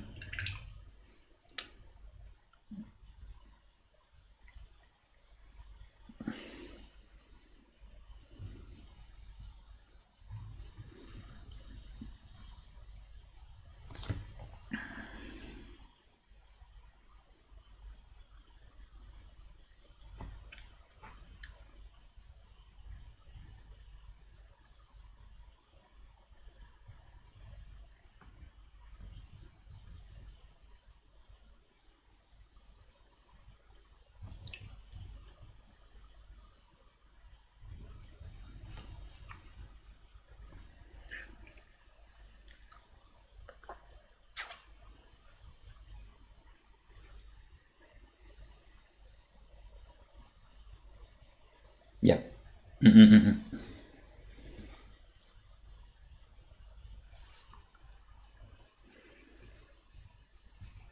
But yes, trying to have a good practice with glazing is can be tricky, but can achieve great results with that. Yeah, some super great results.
Thanks. And yes, bye for now, and bon appétit.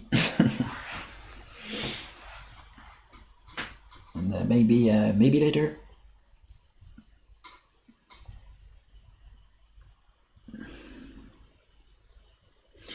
There need some nice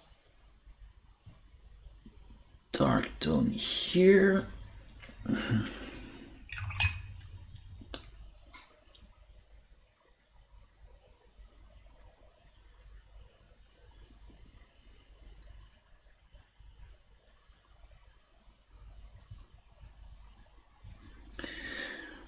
Okay. Now we'll work on this upper part. This would be that, so push my lights there and there.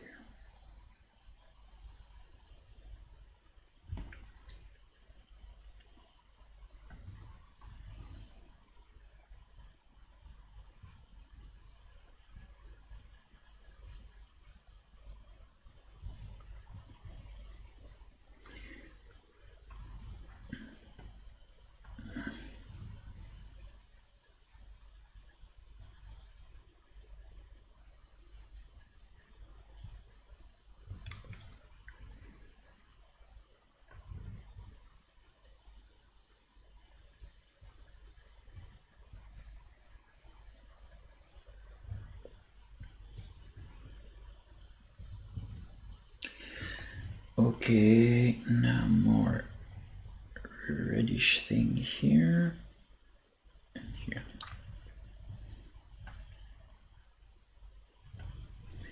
Some intermediary color, midtones.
Okay.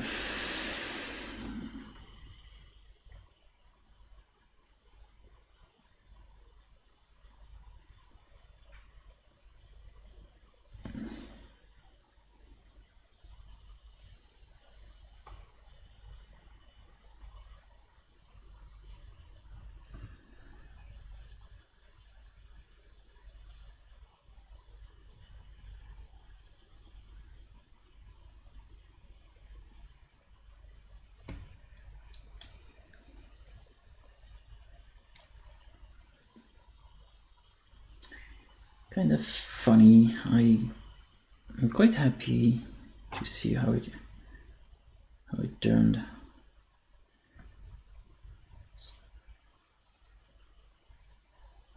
cool, I think.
The metallic effect is quite nice. It's working. It's working not bad, I think. Need to refresh that a little to, you know, work a little more on some spots, but all in one, things are working pretty well, I think.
Right.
Okay.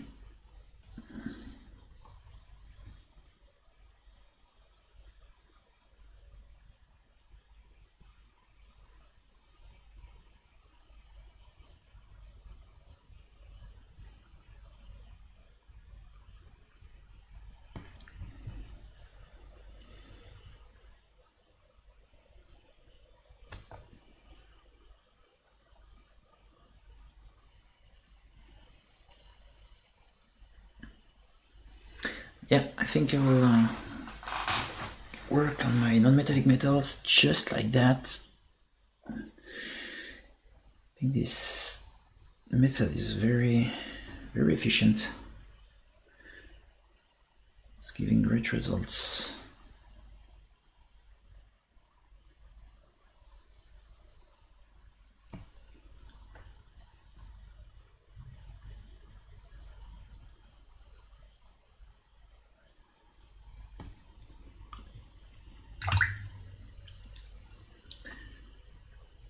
Giving me some very nice results.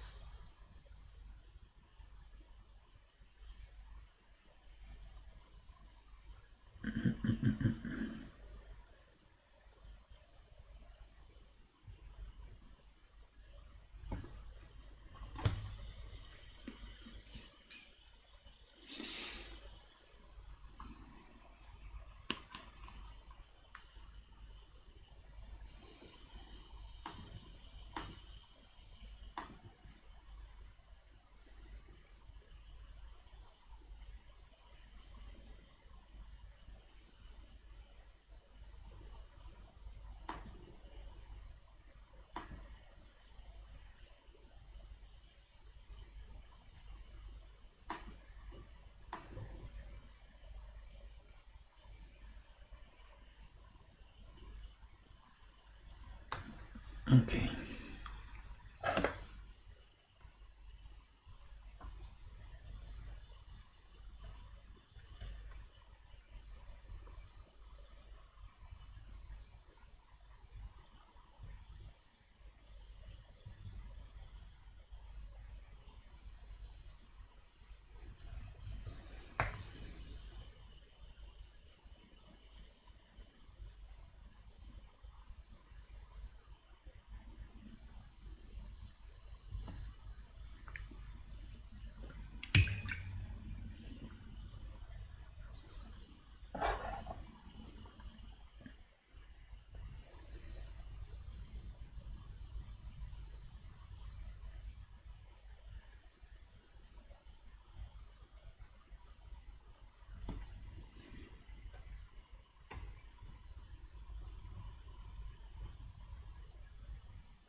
Oh, pardon.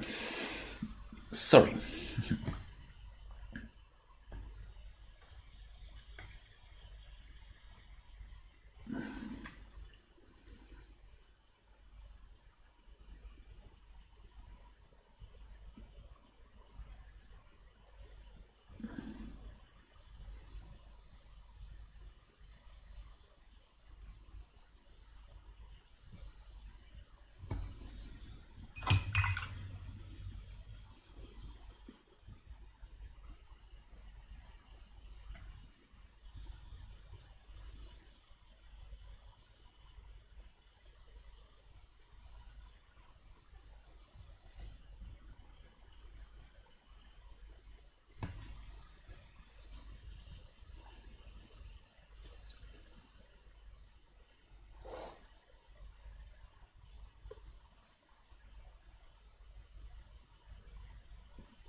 Okay.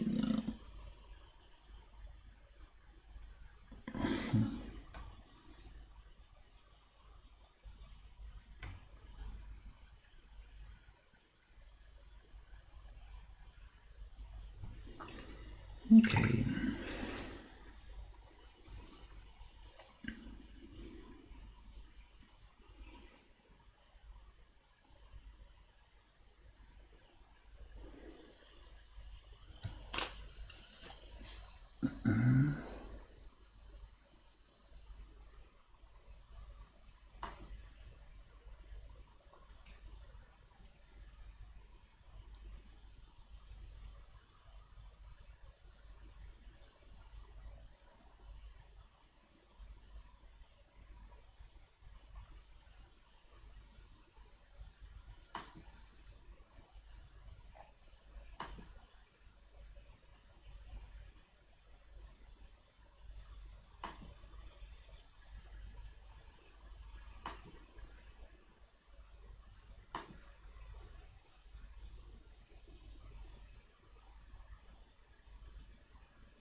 Okay.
Okay.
Okay.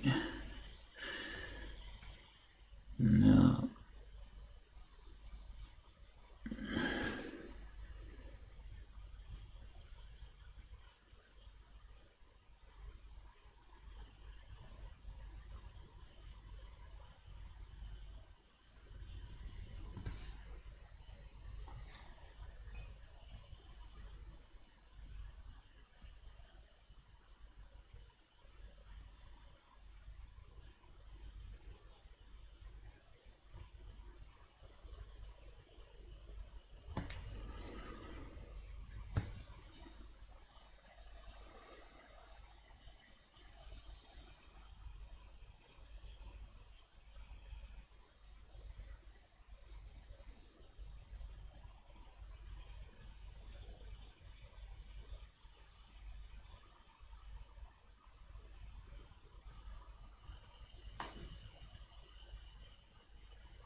Okay, so I think I will wrap this up for today. So here we are. I'm sorry, the image is not that good here. A little more, a little better.